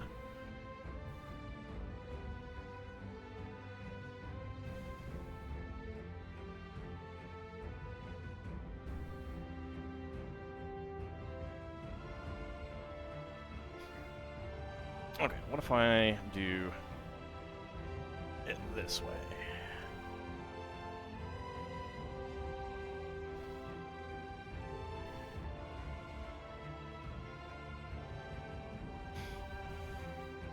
Yeah, there we go. So this part right here gets this.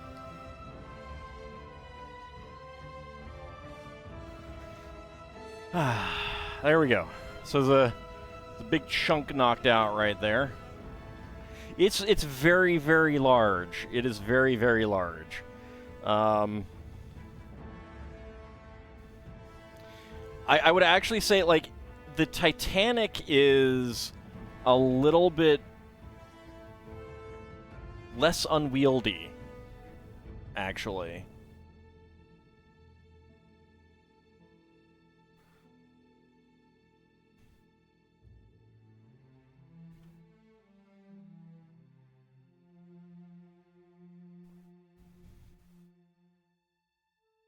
Kind of a neat chunk missing there. Alright. Let's put this back out of the way. We have 1/4 left. What destroyed the Colosseum?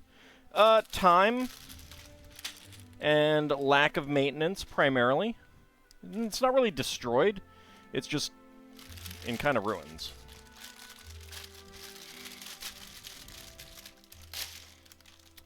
Titanic is, it's kind of hard to say which one is really bigger. I mean, the Titanic has more parts. The Titanic is a lot easier to display, although it's very long.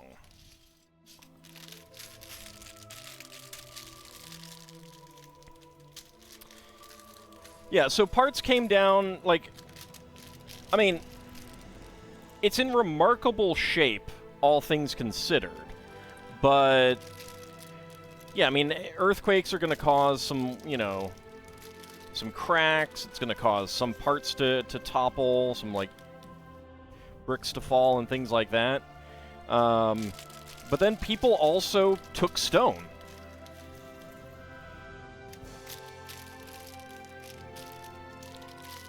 One of the things that probably saved it is the fact that for a pretty significant period of time after the fall of the Western Roman Empire, Rome, and, you know, plagues and stuff like that, that had a lot to do with it. Rome was more of a town than a city.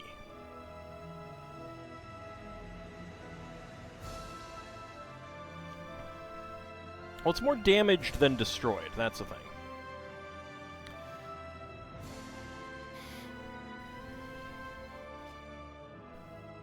Like, it really, really is in remarkable shape. But, before the modern era and building codes and regulations, people would just, you know, if someone needed to build a building, they would just, like, go scavenge stone from the, from this giant thing that's not being used, you know?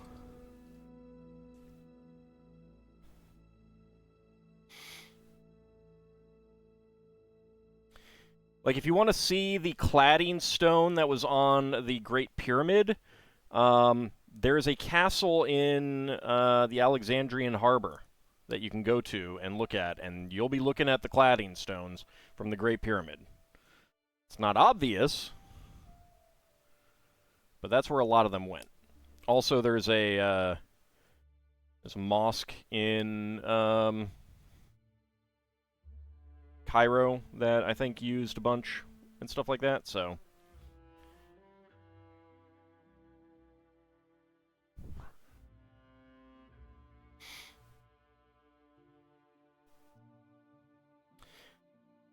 Well, I mean, you compare that to the Parthenon, which was used as an ammo depot in, I think, World War I?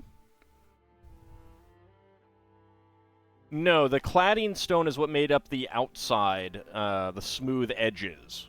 The reason that the pyramids are stepped is because that cladding stone is gone. Let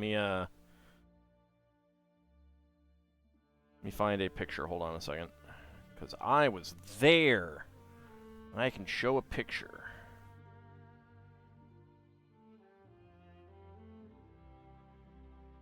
I just have to find where they are.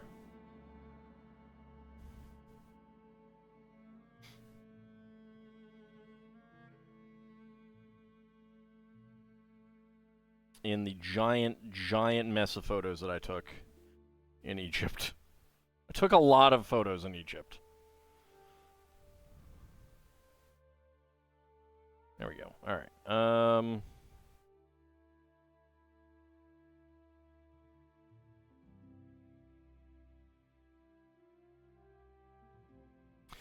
So yeah, like, if you look at this here, so you see it's like rough here, and then there's this larger section that's smooth.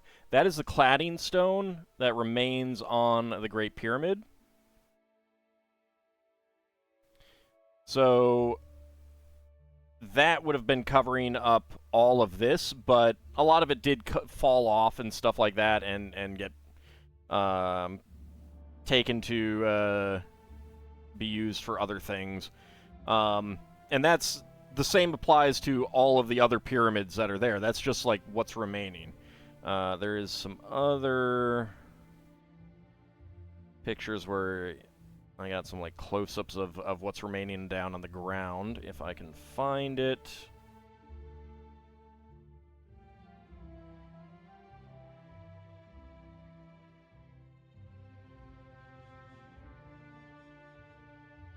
Thought I did. Maybe I didn't.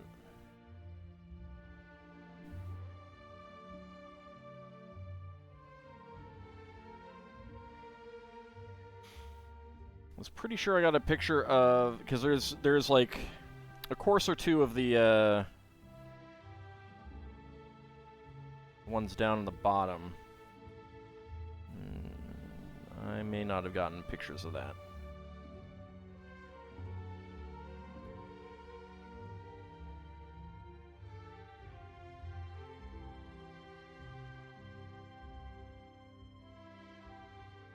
Yeah, I'm not seeing any pictures of that part. Oh well. But that's the cladding stone. It was made of a white sandstone, I think, maybe limestone.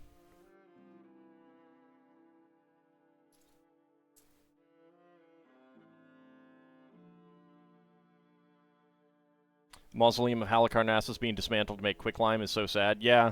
Well, I mean, it did also, I think it did collapse from an earthquake.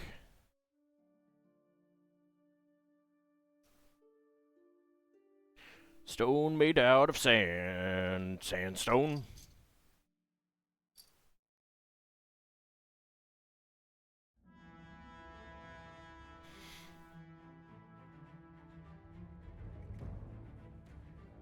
Did you know that in the that you could also consider snow a type of sediment, and thus glaciers be a type of stone?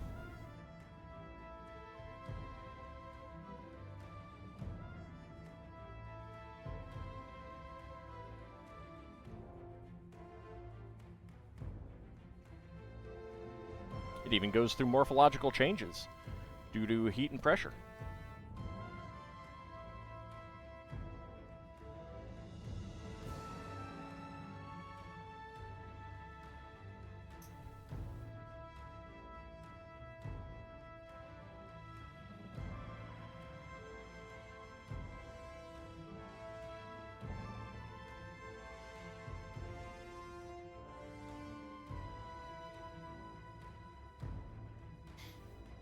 It kind of is, Bahamut.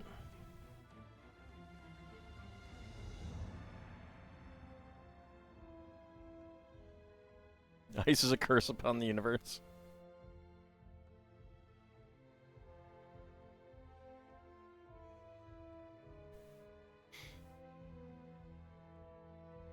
I mean, there could be a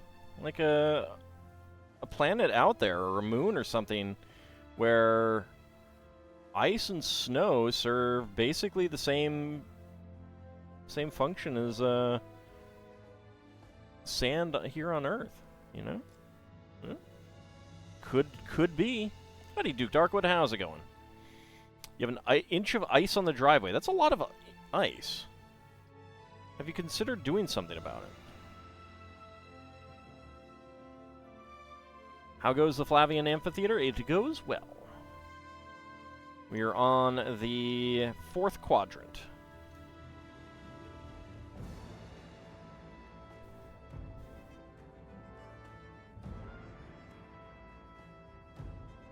Might build a little bit longer tonight just to get to a point where I think we will finish it next time, kind of thing.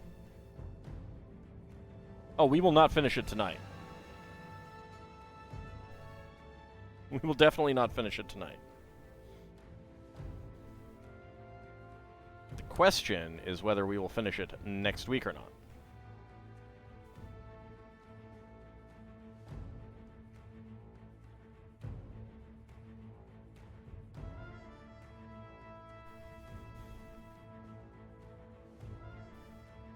Salt and ice chopper all afternoon, but have you thought of just not having ice? Like just not have ice.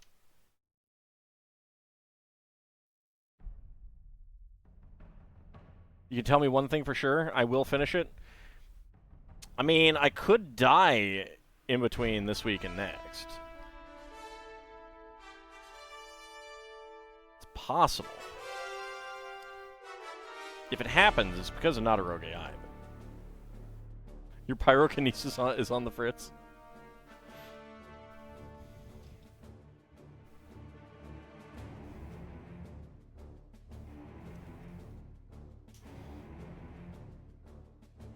I'm not authorized to die with a Lego set unfinished. Well, it's good to know. It's good to know. I mean, I don't want to.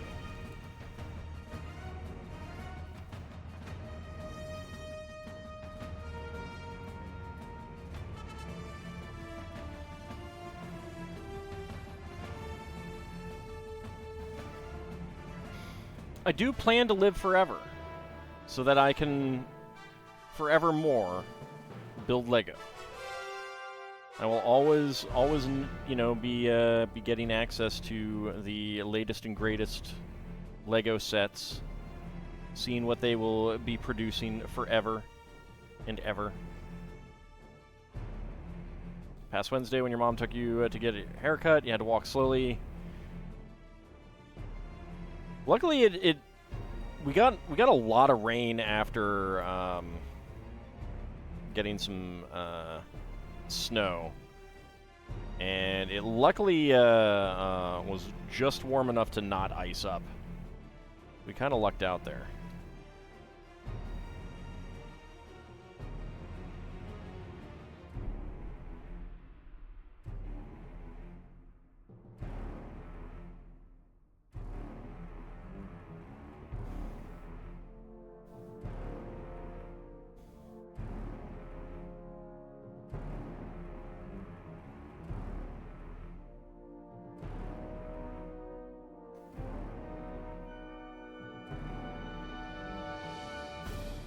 I mean, Lego really is one of my great loves of my life.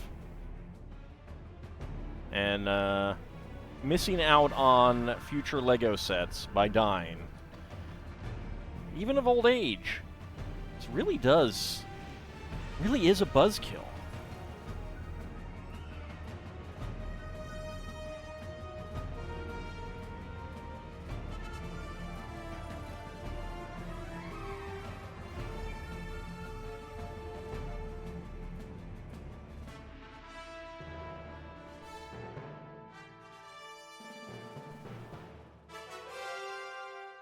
There's the tan 1x2s.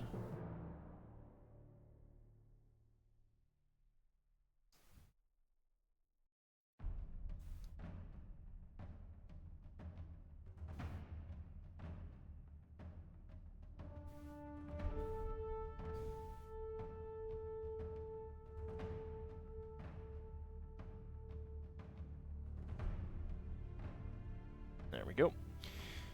All right. Just a 1x4 brick back here.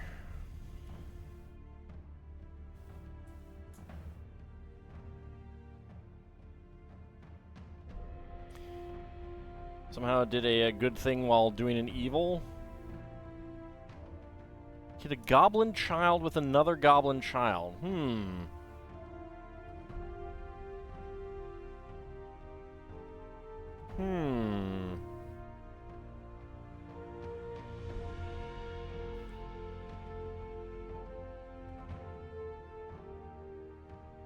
I don't know. We might have to call Goblin Protective Services on you.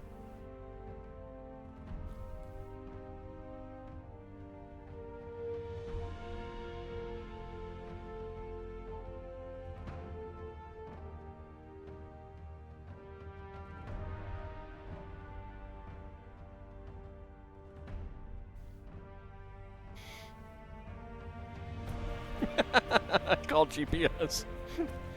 Hero Goblin will now be hunting.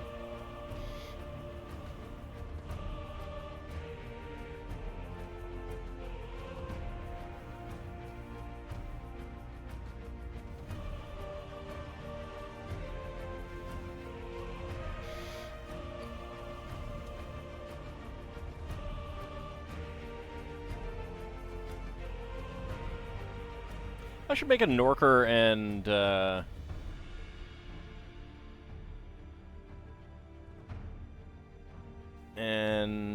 Coalinth deity one of these days. That's definitely something I should do.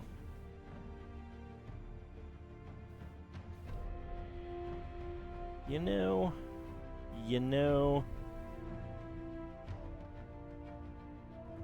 they lack deities.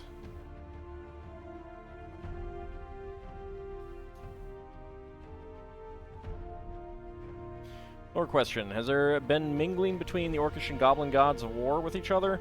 I mean, they're constantly fighting.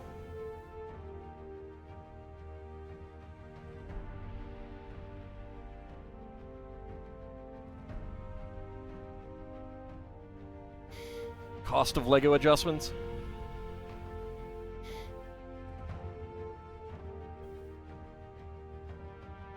Like, the hatred between Grumsh and Maglubiet is pretty legendary.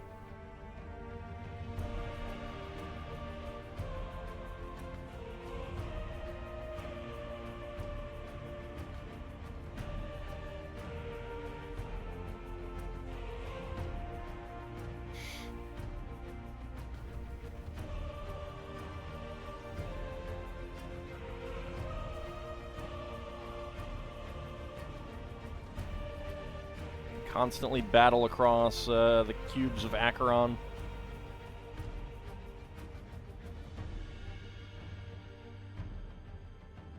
I believe the first layer.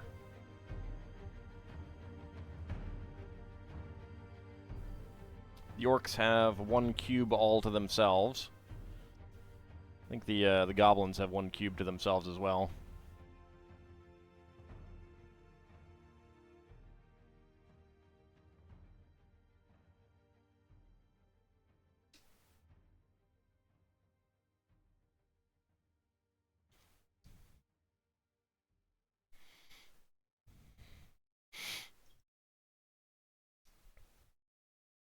And on the Orcish cube, Grumsh controls 3 sides, Ilnaval 1,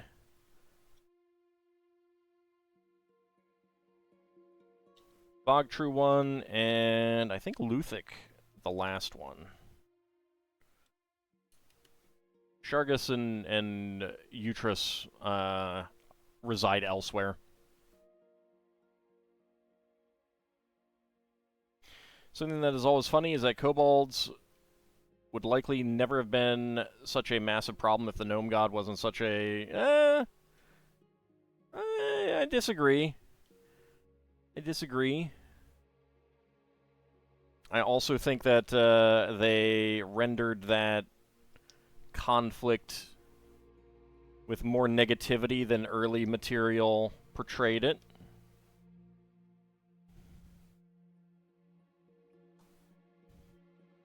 I don't know why.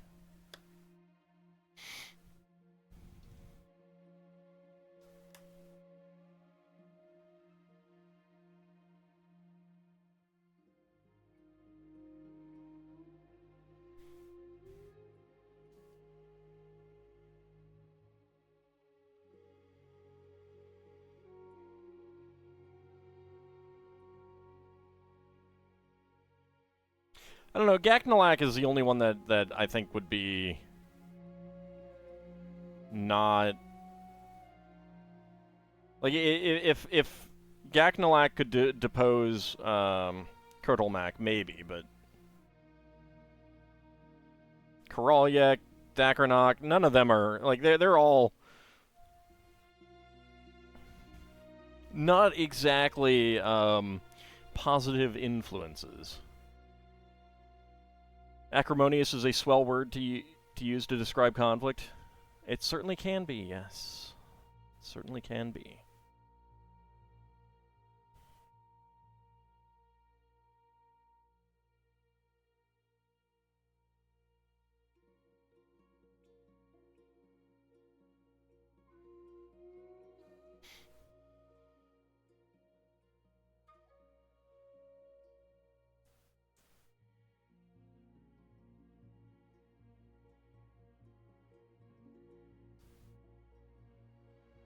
Gaknalak is by far the most interesting of the Kobold deities, I think. He's a favorite of mine.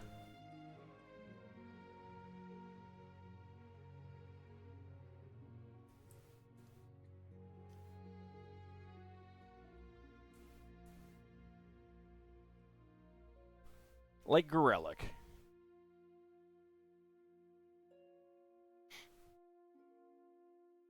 Big fan of gods that don't get a whole lot of coverage, oftentimes. It's like the ones that get focused on tend to be the boring ones, in my opinion.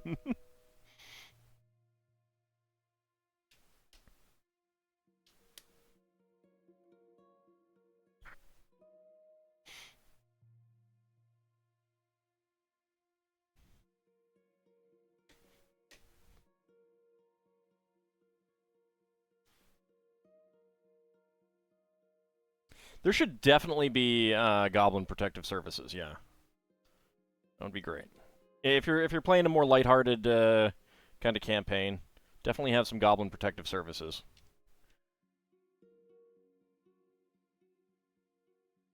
They could be like lawful neutral and worshippers of Meriadar and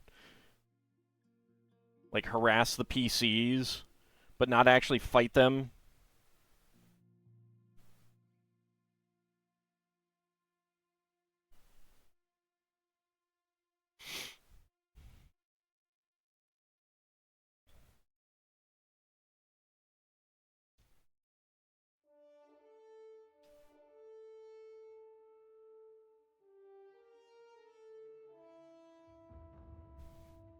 I could definitely see that being a lot of fun.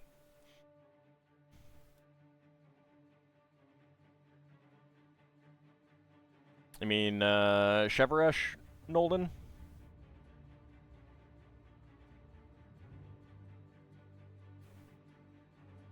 I mean, Dro did kill his lover, so...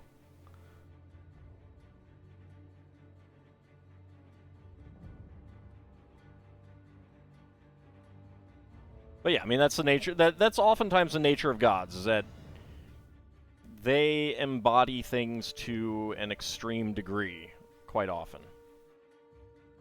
Because they embody things. That's the whole point.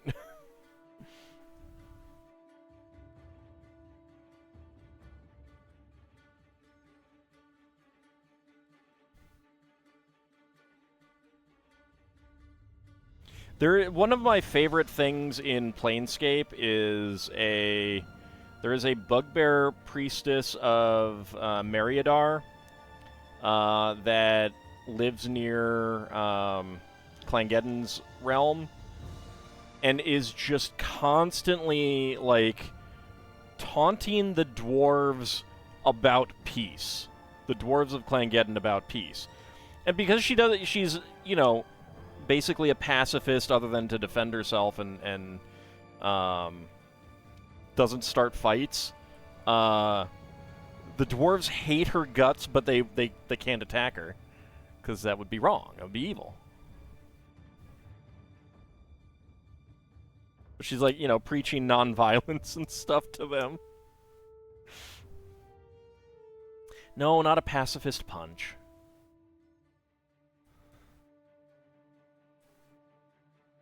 Nor a kindness to animals kick.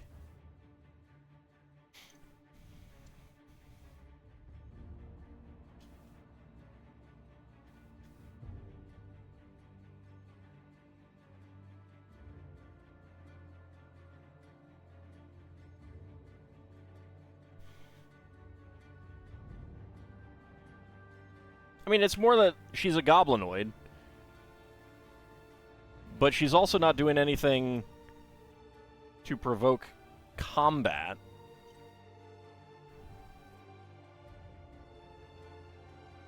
Pretty sure a gentle Mega Flare would still completely destroy everything in its path. Bahamut.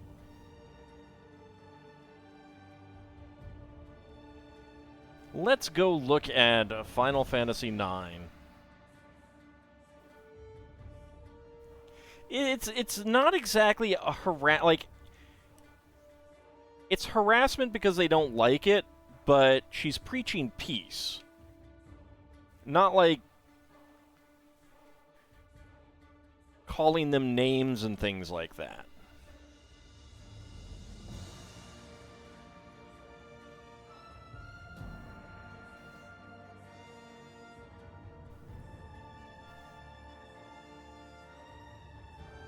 But it'd be gentle. Would it, though? I don't know.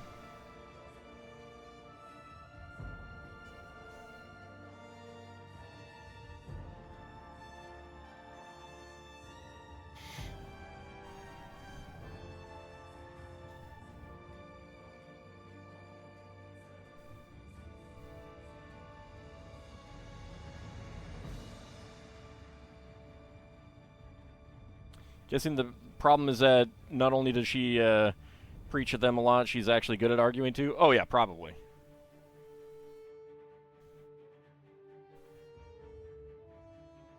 But she's also a goblinoid. She's a bugbear. and Clangeddon hates goblinoids.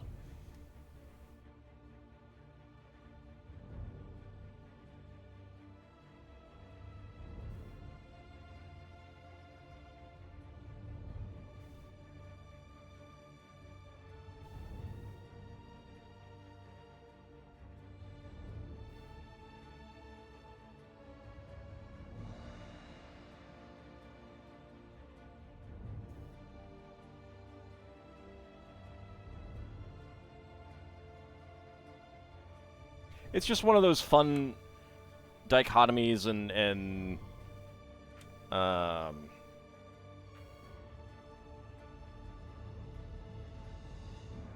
don't know, situations in Planescape that I enjoy. Kind of shining, you know, putting lampshades on certain elements.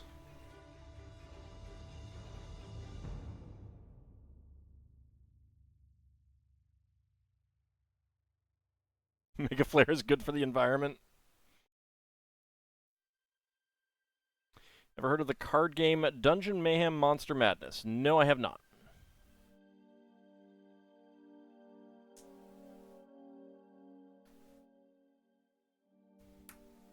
Unless it's an old card game, there's a pretty good chance that I have not heard of it.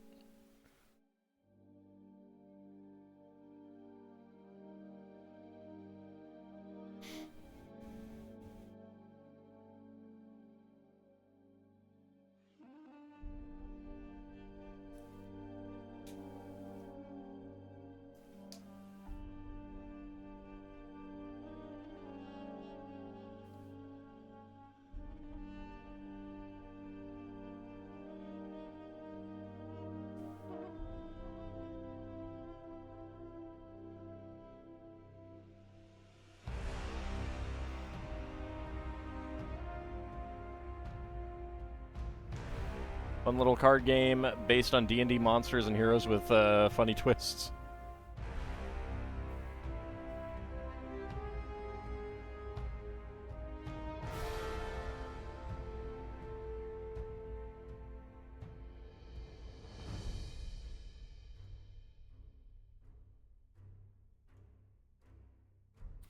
Have I heard of this little card game called Spellfire?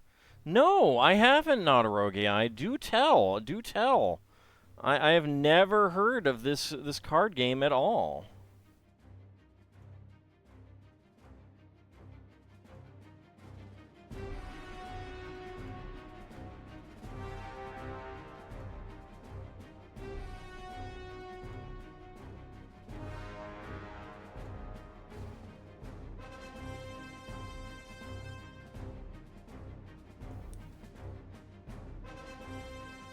I assume it's a corporate game where you have spells working for you, and then occasionally you have to fire them.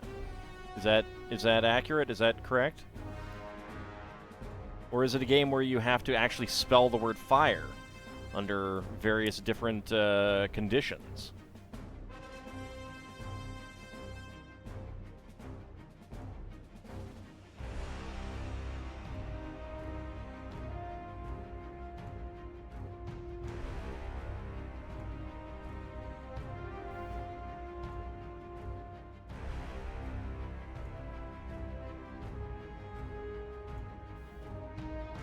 Go, get that on there, and then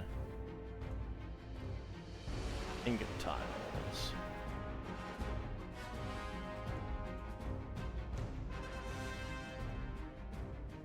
Braun was not worthy of summoning you.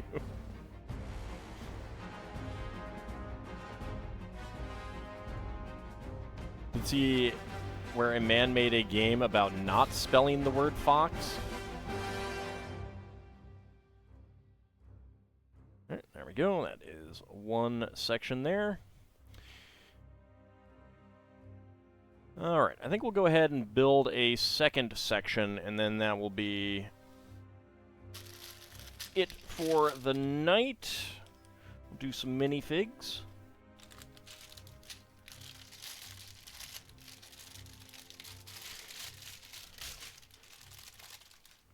had a 4x4 grid and tiles with FOX on them and try to place them without spelling Fox.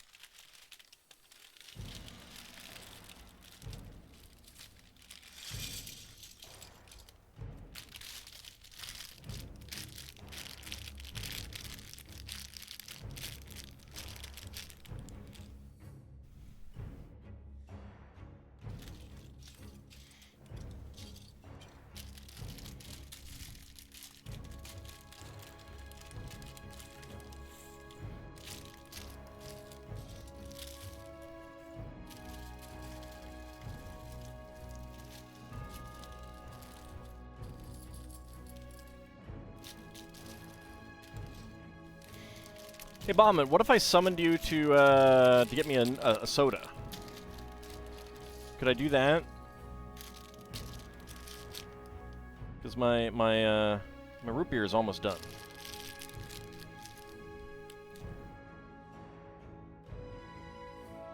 In fact, let's finish it up right now.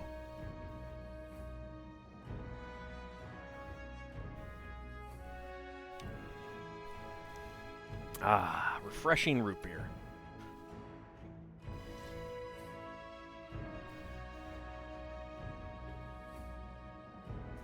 "43 minutes of summon animations just for a soda." I mean, what if it's a really yummy soda? You know? You know? Hear me out.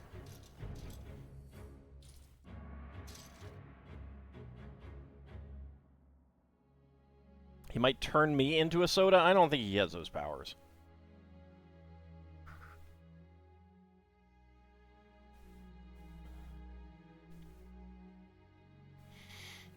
He can only get me Mountain Dew Code Red. So it'll be flat and not the brand I want. Well, that's... What if I summoned you to get me a non-flat, non-warm A&W root beer, zero sugar? So you can't wiggle out of that with technicalities.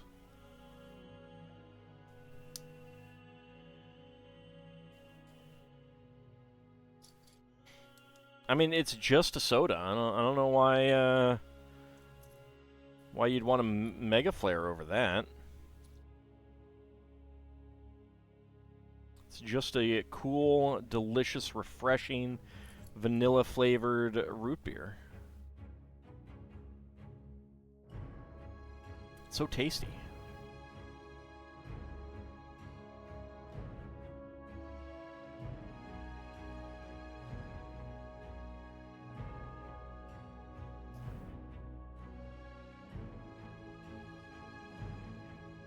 Can it be a vanilla-flavored Mega Flare, then?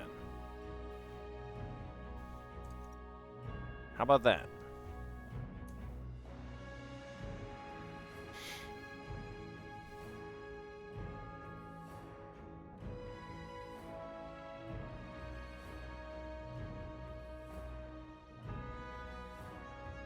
Murdered a camp of goblin heretics? Well, what were they heretical to? Or how were they heretical?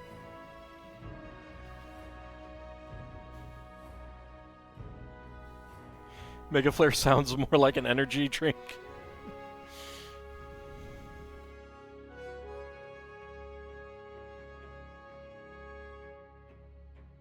Get the energy you need to keep on flaring. Mega Flare. New from Blamco.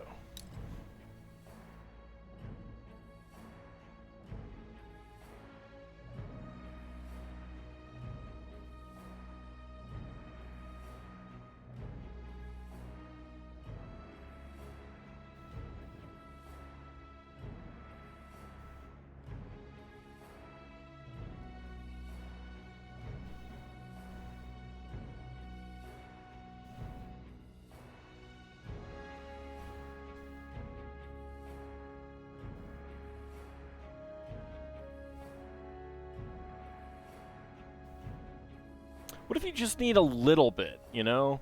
Can you get a micro flare? Is that possible?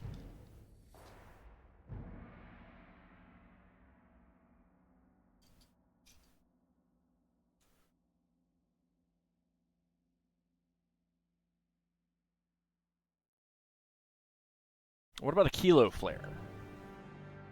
Can you do kilo flare?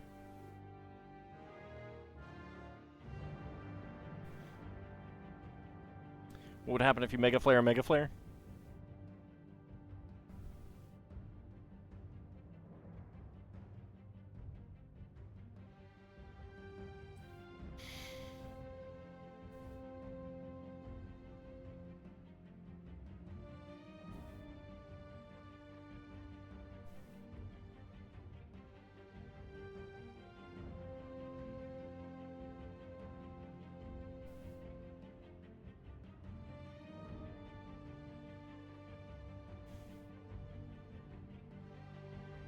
Mega flare at minimum, exaflare at maximum. But how can it be? But then how can it be a mega flare if there's no smaller flares? If there's no kilo flares, or cento flares, or milliflares, or just flares? How is this possible? Inquiring minds want to know. These are intuitive questions to ponder.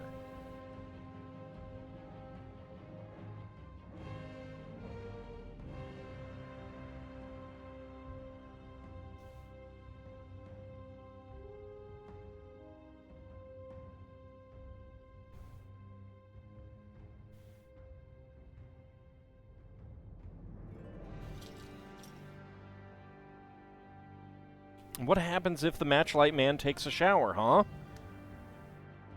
This is critical need to know information.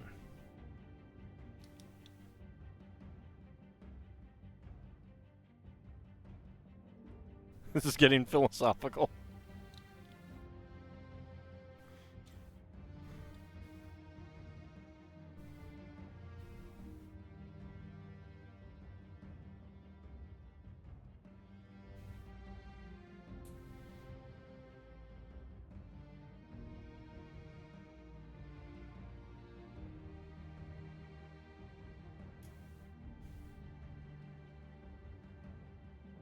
Some friends and I, when we were quite young, came up with a number of so-called intuitive questions to ponder while we were on a sailing trip and rather bored.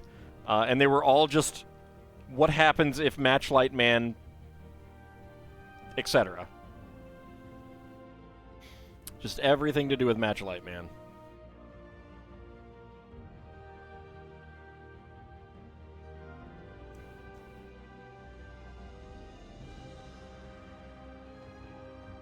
But is Robert Graves there? Hi, I'm Robert Graves, and this is Biography. Tonight on Biography.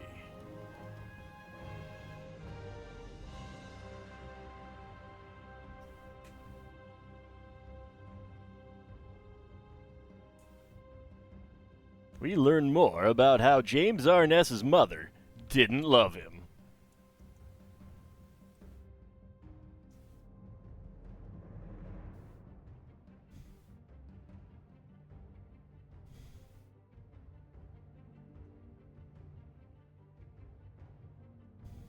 Mega Flare is the sample size.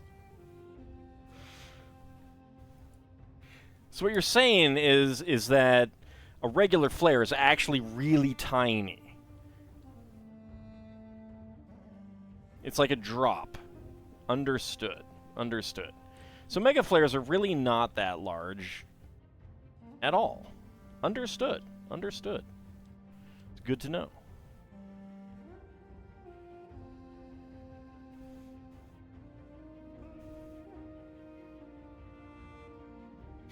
All right, Sealand, have a good rest of your night. Thank you very much for coming on out.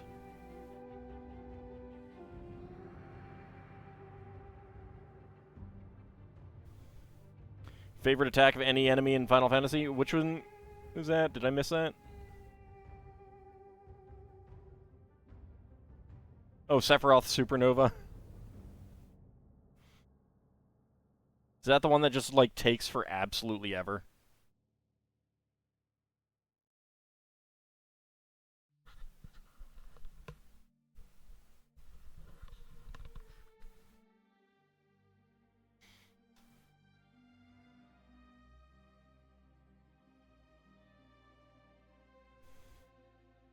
I've never actually beaten Final Fantasy VII.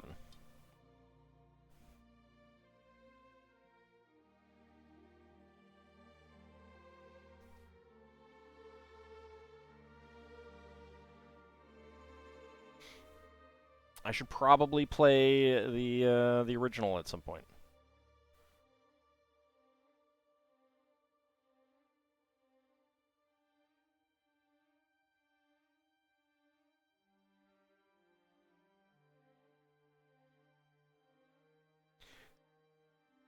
I honestly do not like those animations that basically show like a planet being destroyed in this attack.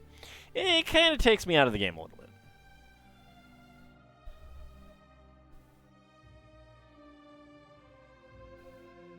My name is Philo. And yes. You know, Joel Hodgson was supposed to play that character. I should watch UHF again, too.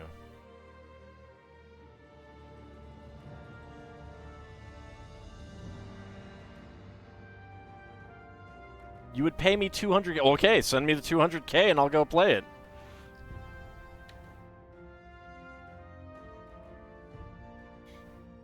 I will play Final Fantasy VII as soon as you send me 200K. Not a serious offer. Well, I guess I don't play Final Fantasy VII then.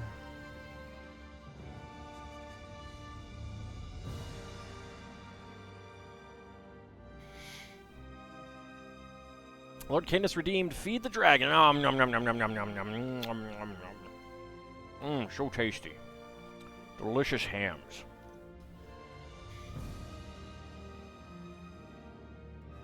We'll find out more about these delicious hams and how much James Arness's mother didn't love him tonight on Biography.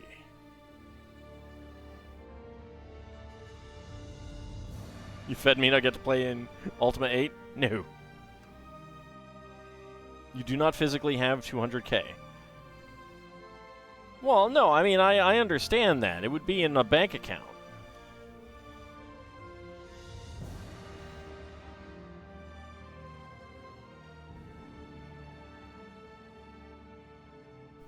Do they use a $sign for their currency? Not a rogue AI. If they don't use a $sign for their currency, which I suspect they don't considering it's lira. I don't know, I haven't been there. Yet. I want to go to Turkey one day. Normally, the only countries that use the $sign are countries that call their money dollar. So you can't make that joke if they're not actually using dollars.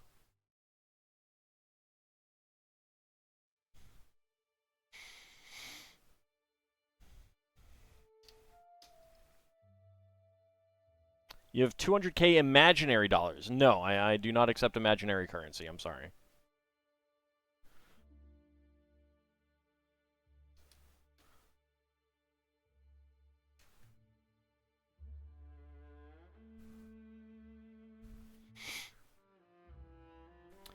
I will accept equivalent exchange, however.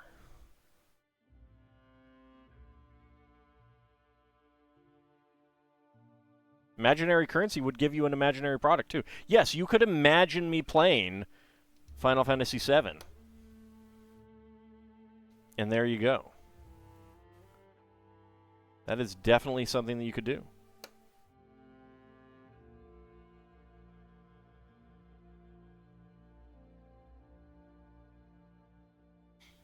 It is actually not a rogue AI. That is not how it works.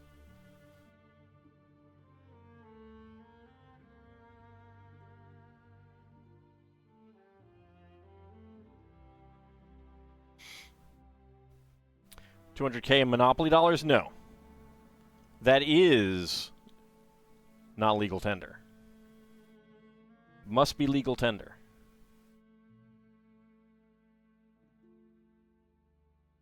Or an equivalent amount. I mean, like, if you gave me Monopoly dollars that I could sell for 200K somehow, yeah.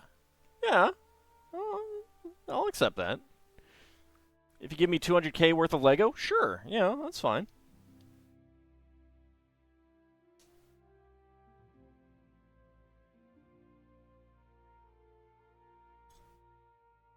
I don't think you could sell 200 kosher dill pickles for $200,000. I'm not sure you guys are understanding how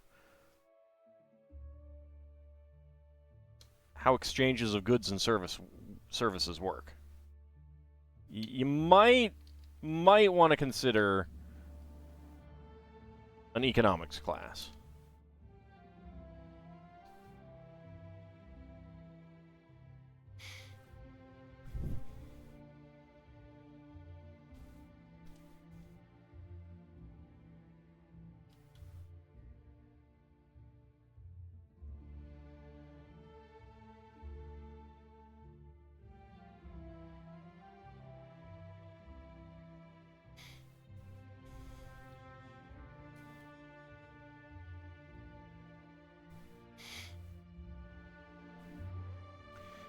To be fair, all the average dragon idea of a trade is you give me gold and I do not burn your village. Now that's a little offensive, Nolden. Not all dragons. Hashtag not all dragons.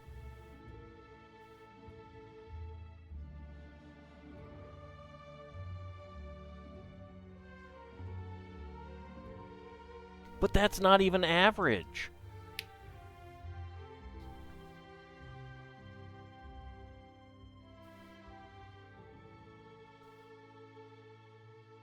Hashtag not all dragons.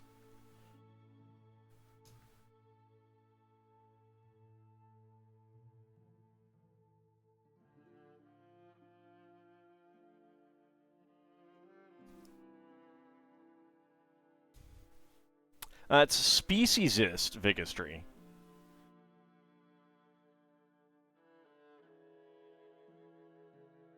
What if you gave me ownership of Mars? I would need to see the official deed first.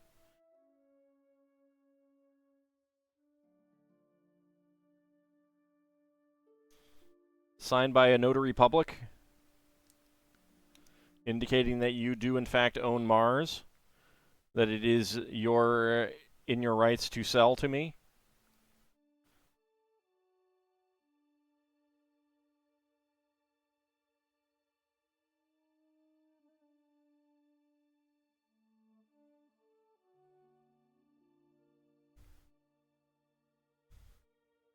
Well, I don't want land plotting against me. Why would I want land plotting against me? That's terrible.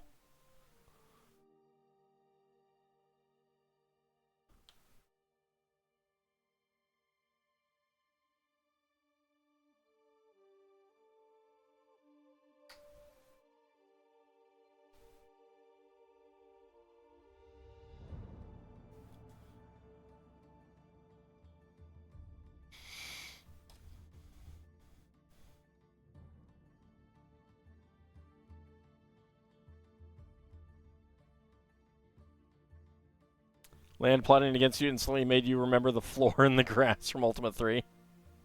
I need to LP Ultimate 2 and 3 one of these days.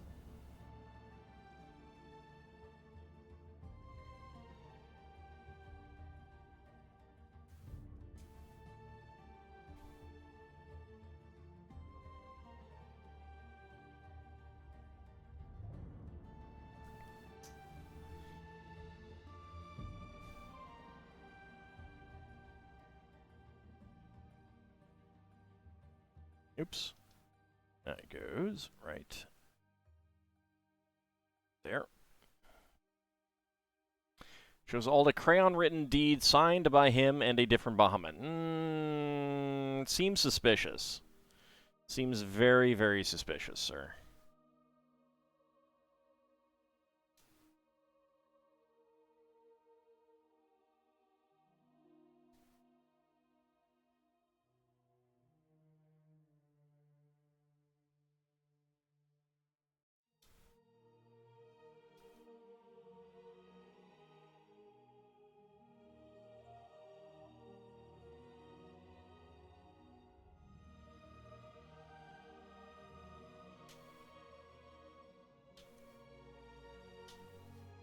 There we go. And then we're going to do the same thing as usual for the top.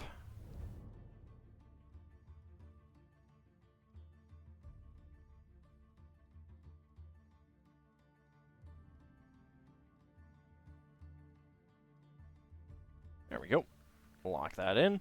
And spare parts, we got a 1x1 cylinder plate in beige, 1x1 tile in beige, and a tan 1x1 plate.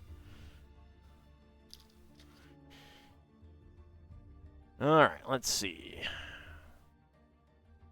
Okay, so we are moving on to bag number 33 for next time. We've gotten these two sections done. I do really like this look. Like, that's really nice.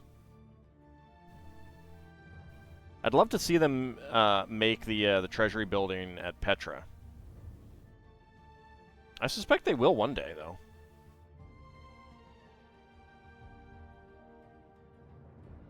Alright, let's go ahead and set that aside, because it is everyone's favorite time.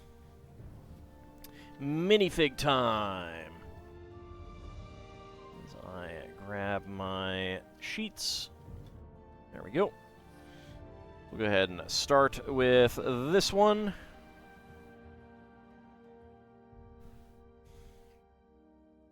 Series 14.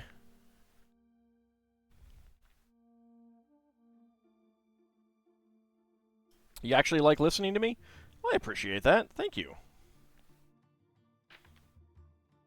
Alright, so 4. So we're going down the middle. Probably a D12 will do. Alright, that's a 3. So 1, 2, and a 3.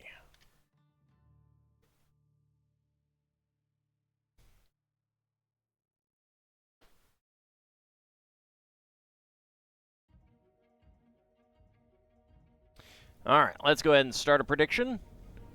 Can all guess what is inside the minifig pack? Get your predictions in. Let me go ahead and roll a die to see. Well, we've got 4. Alright, so that is the Wacky Witch. Howdy, little bunny. How's it going? Get that back onto the board here.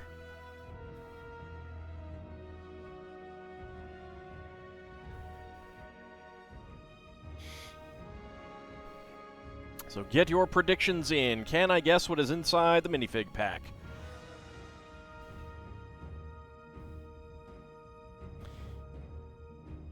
Let's see. 9 for Vigistry. That would be the Tiger Lady. 6 for Nadaroge Eye. That would be the Brundlefly. 9 for Isovan is also the Tiger Lady. 4 for Bahamut is also the Wacky Witch. Leonin Bard of Dance. 8 for Abcody. That would be the Zombie Cheerleader.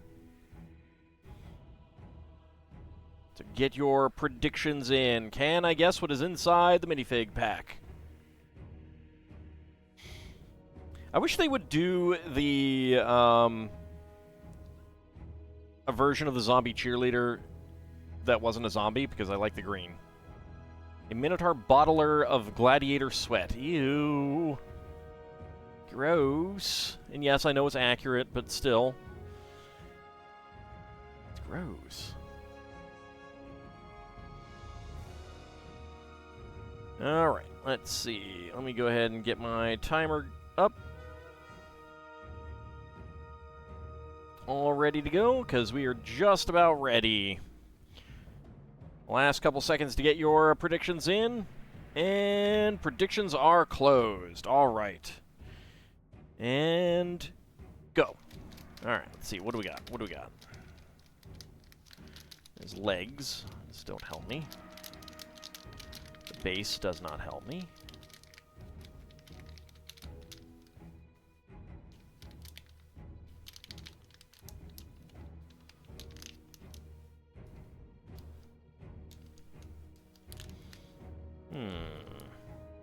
Oh, all right. 26.55. I believe we have the skeleton costume guy. Kind of bummed you screwed up some line drawings and now you have to start over. Oh, I'm sorry to hear that.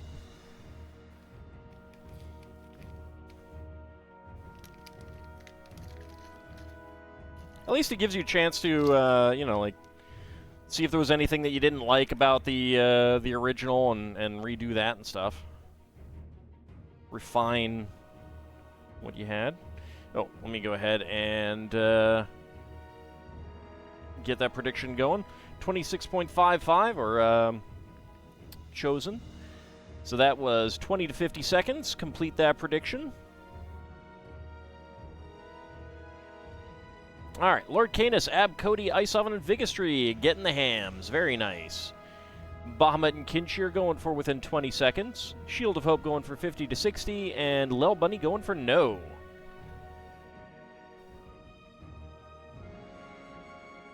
I mean, I could be sorry too. I'm sorry that that happened to you.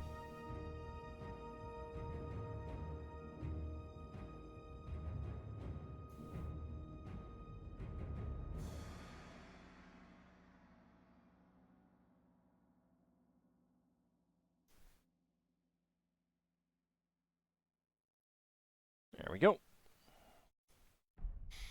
So there's our skeleton costume with the pumpkin Halloween container. I really like that, the look of that. That's pretty cool. I do wish that they had drawn on something on the front of the leg, because it just feels empty and weird.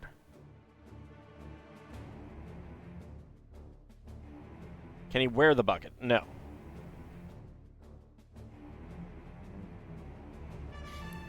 Alright, so that is our fourth skeleton costume guy. Alright. So we are still missing, let's see. We're still missing Tiger Lady, and we're still missing the werewolf. Those are the ones that we are missing there. Alright, next up. Lego Movie.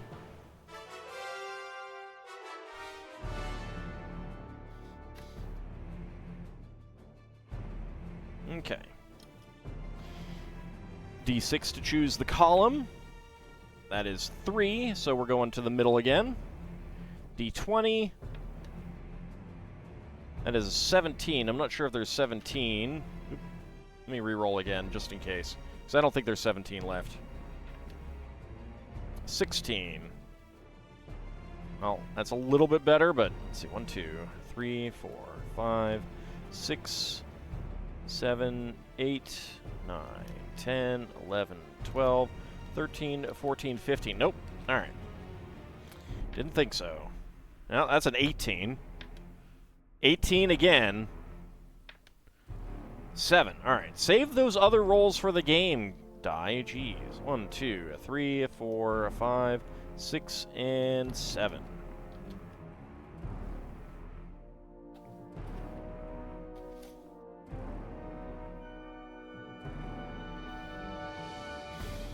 All right. Let's go ahead and start a prediction. Can all guess what is inside the minifig pack? Get your predictions in. Let's go ahead and roll my die. 8. All right, so that is William Shakespeare from me. Let's see, 15 for Vigistry. That would be the panda guy. 9 for Bahamut and Ice Oven. That would be the construction lady. 13 for Not a Rogue AI. That would be Where's My Pants guy. 14 for Ab Cody. That would be the Robo Prospector. William Shatner Spear.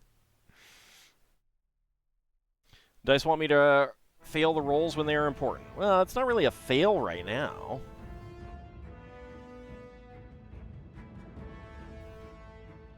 You might have had 13. I don't remember. It happens. I mean, you're just as likely to roll a 13 as you are to roll anything else, so. Alright, get your predictions in. A Leonin Pizza Chef. For guest 2, a Minotaur Colosseum movie set consultant.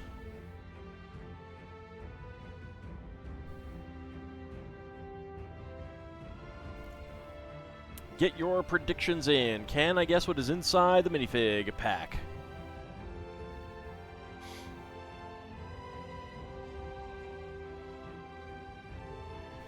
And how long will it take me? Just a few seconds remaining. So we have not gotten Emmett, President Business, his Scratch and Post, the Construction Lady, Robo Secretary, Taco Guy, Mermaid, or Robo Prospector. So there's still quite a few guys left to get. And predictions are just about closed. Get my timer all ready to go.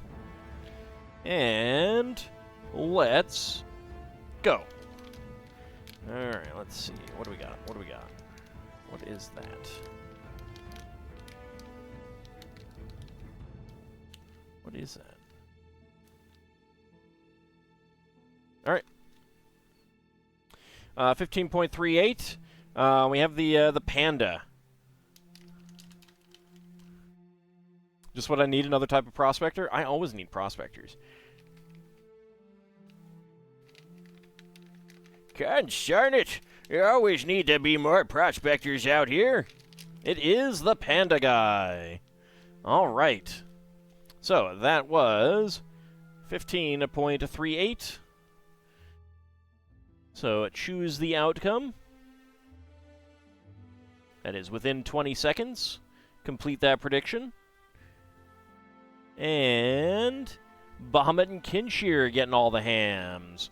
Abcody, Lord Canis, Ice Oven, and Vigistry going for 20 to 50. Shield of Hope going for 50 to 60. And Lel Bunny going for no. Very nice. Alright, so let's go ahead and mark that down. He's just going to a furry convention. Even got his tongue sticking out there.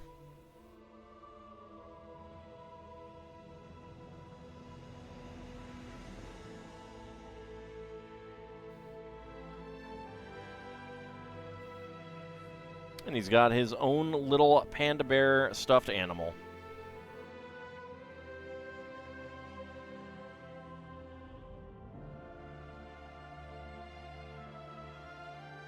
He's even sticking his tongue out. There's a zipper down the back as well. Alright, so that's 2 costumes. It's not even Halloween.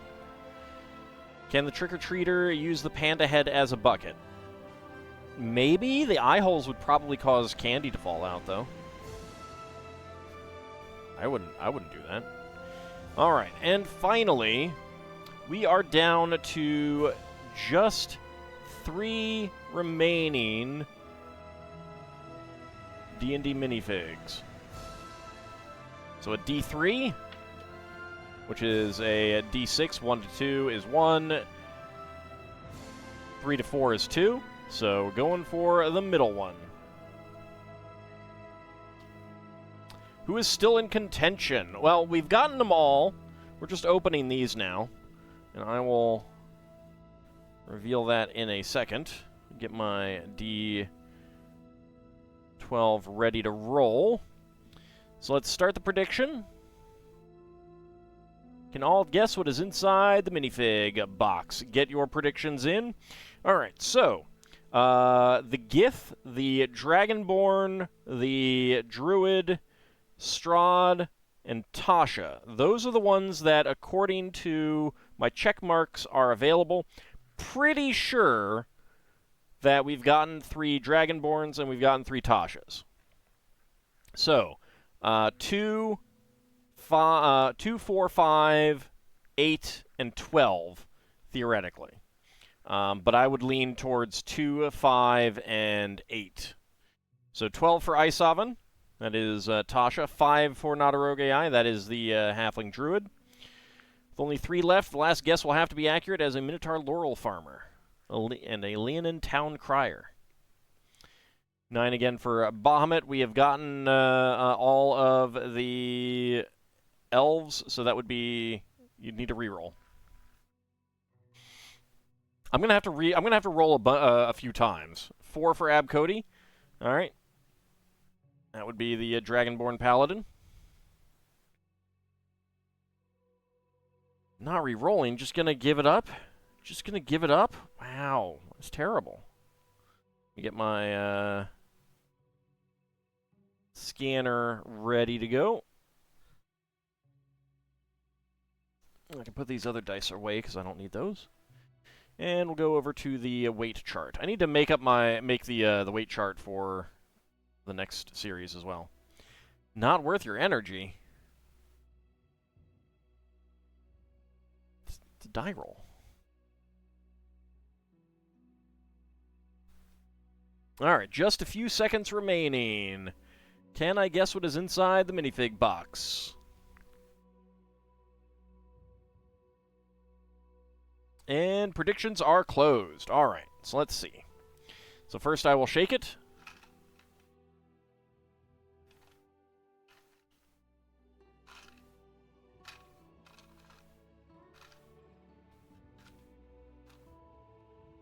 Alright, I'm leaning towards the halfling. So, number 5. Let's see what the die says. 7, we've gotten all of the Mad Martins. 2, we've, okay, that is a potential, so the GIF. And let's see what the weight says. 19.97. It could be a Tasha, actually. Could be the druid, halfling. I'm gonna say that I'm saying that the weight is Tasha. So we've got 3 different bases covered. So my guess is the halfling. The die says the GIF, and the weight, I say, says Tasha. Well, let's go ahead and see what we get. It could be, it's close that it could be the halfling. But let's see. That's saying the halfling. Alright, my guess would be correct then.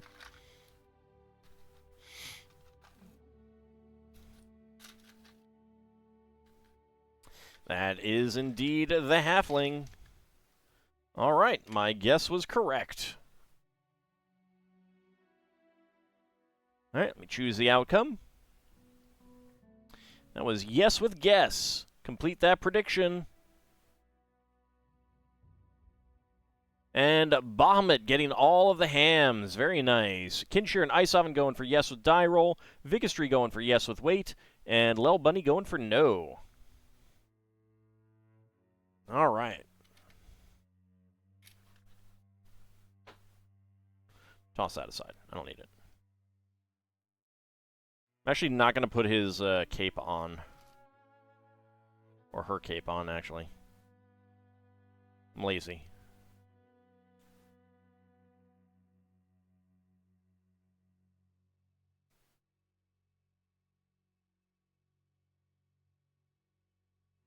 There we go. Let's go ahead and get the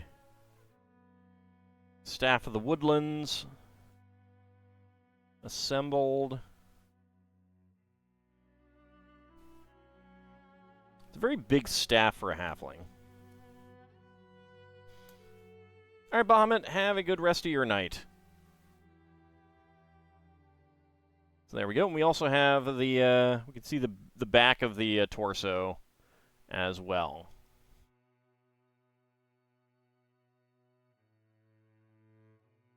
Alright. So, spare parts. We got a red 7-petal flower, the male head, and a brown 1x1 cylinder plate with hollow stud as extra pieces. Okay, so that is going to be the 3rd halfling. So there are no more halflings. So there's 2 left. Gith, Dragonborn, Strahd, and Tasha are the ones that are still potential. But like I said, I think the Dragonborn and Tasha are ones that I forgot to just mark off. But I'm not positive. I'm not positive. But that is going to wrap us up for tonight. When we come back next week, I think we're going to finish up the Colosseum. We're very, very close to doing so. Might go a little bit long next week, just to wrap it up for sure. But we'll see. We shall see. I want to thank you guys for coming on out, and I shall see you next time. See you then, everyone.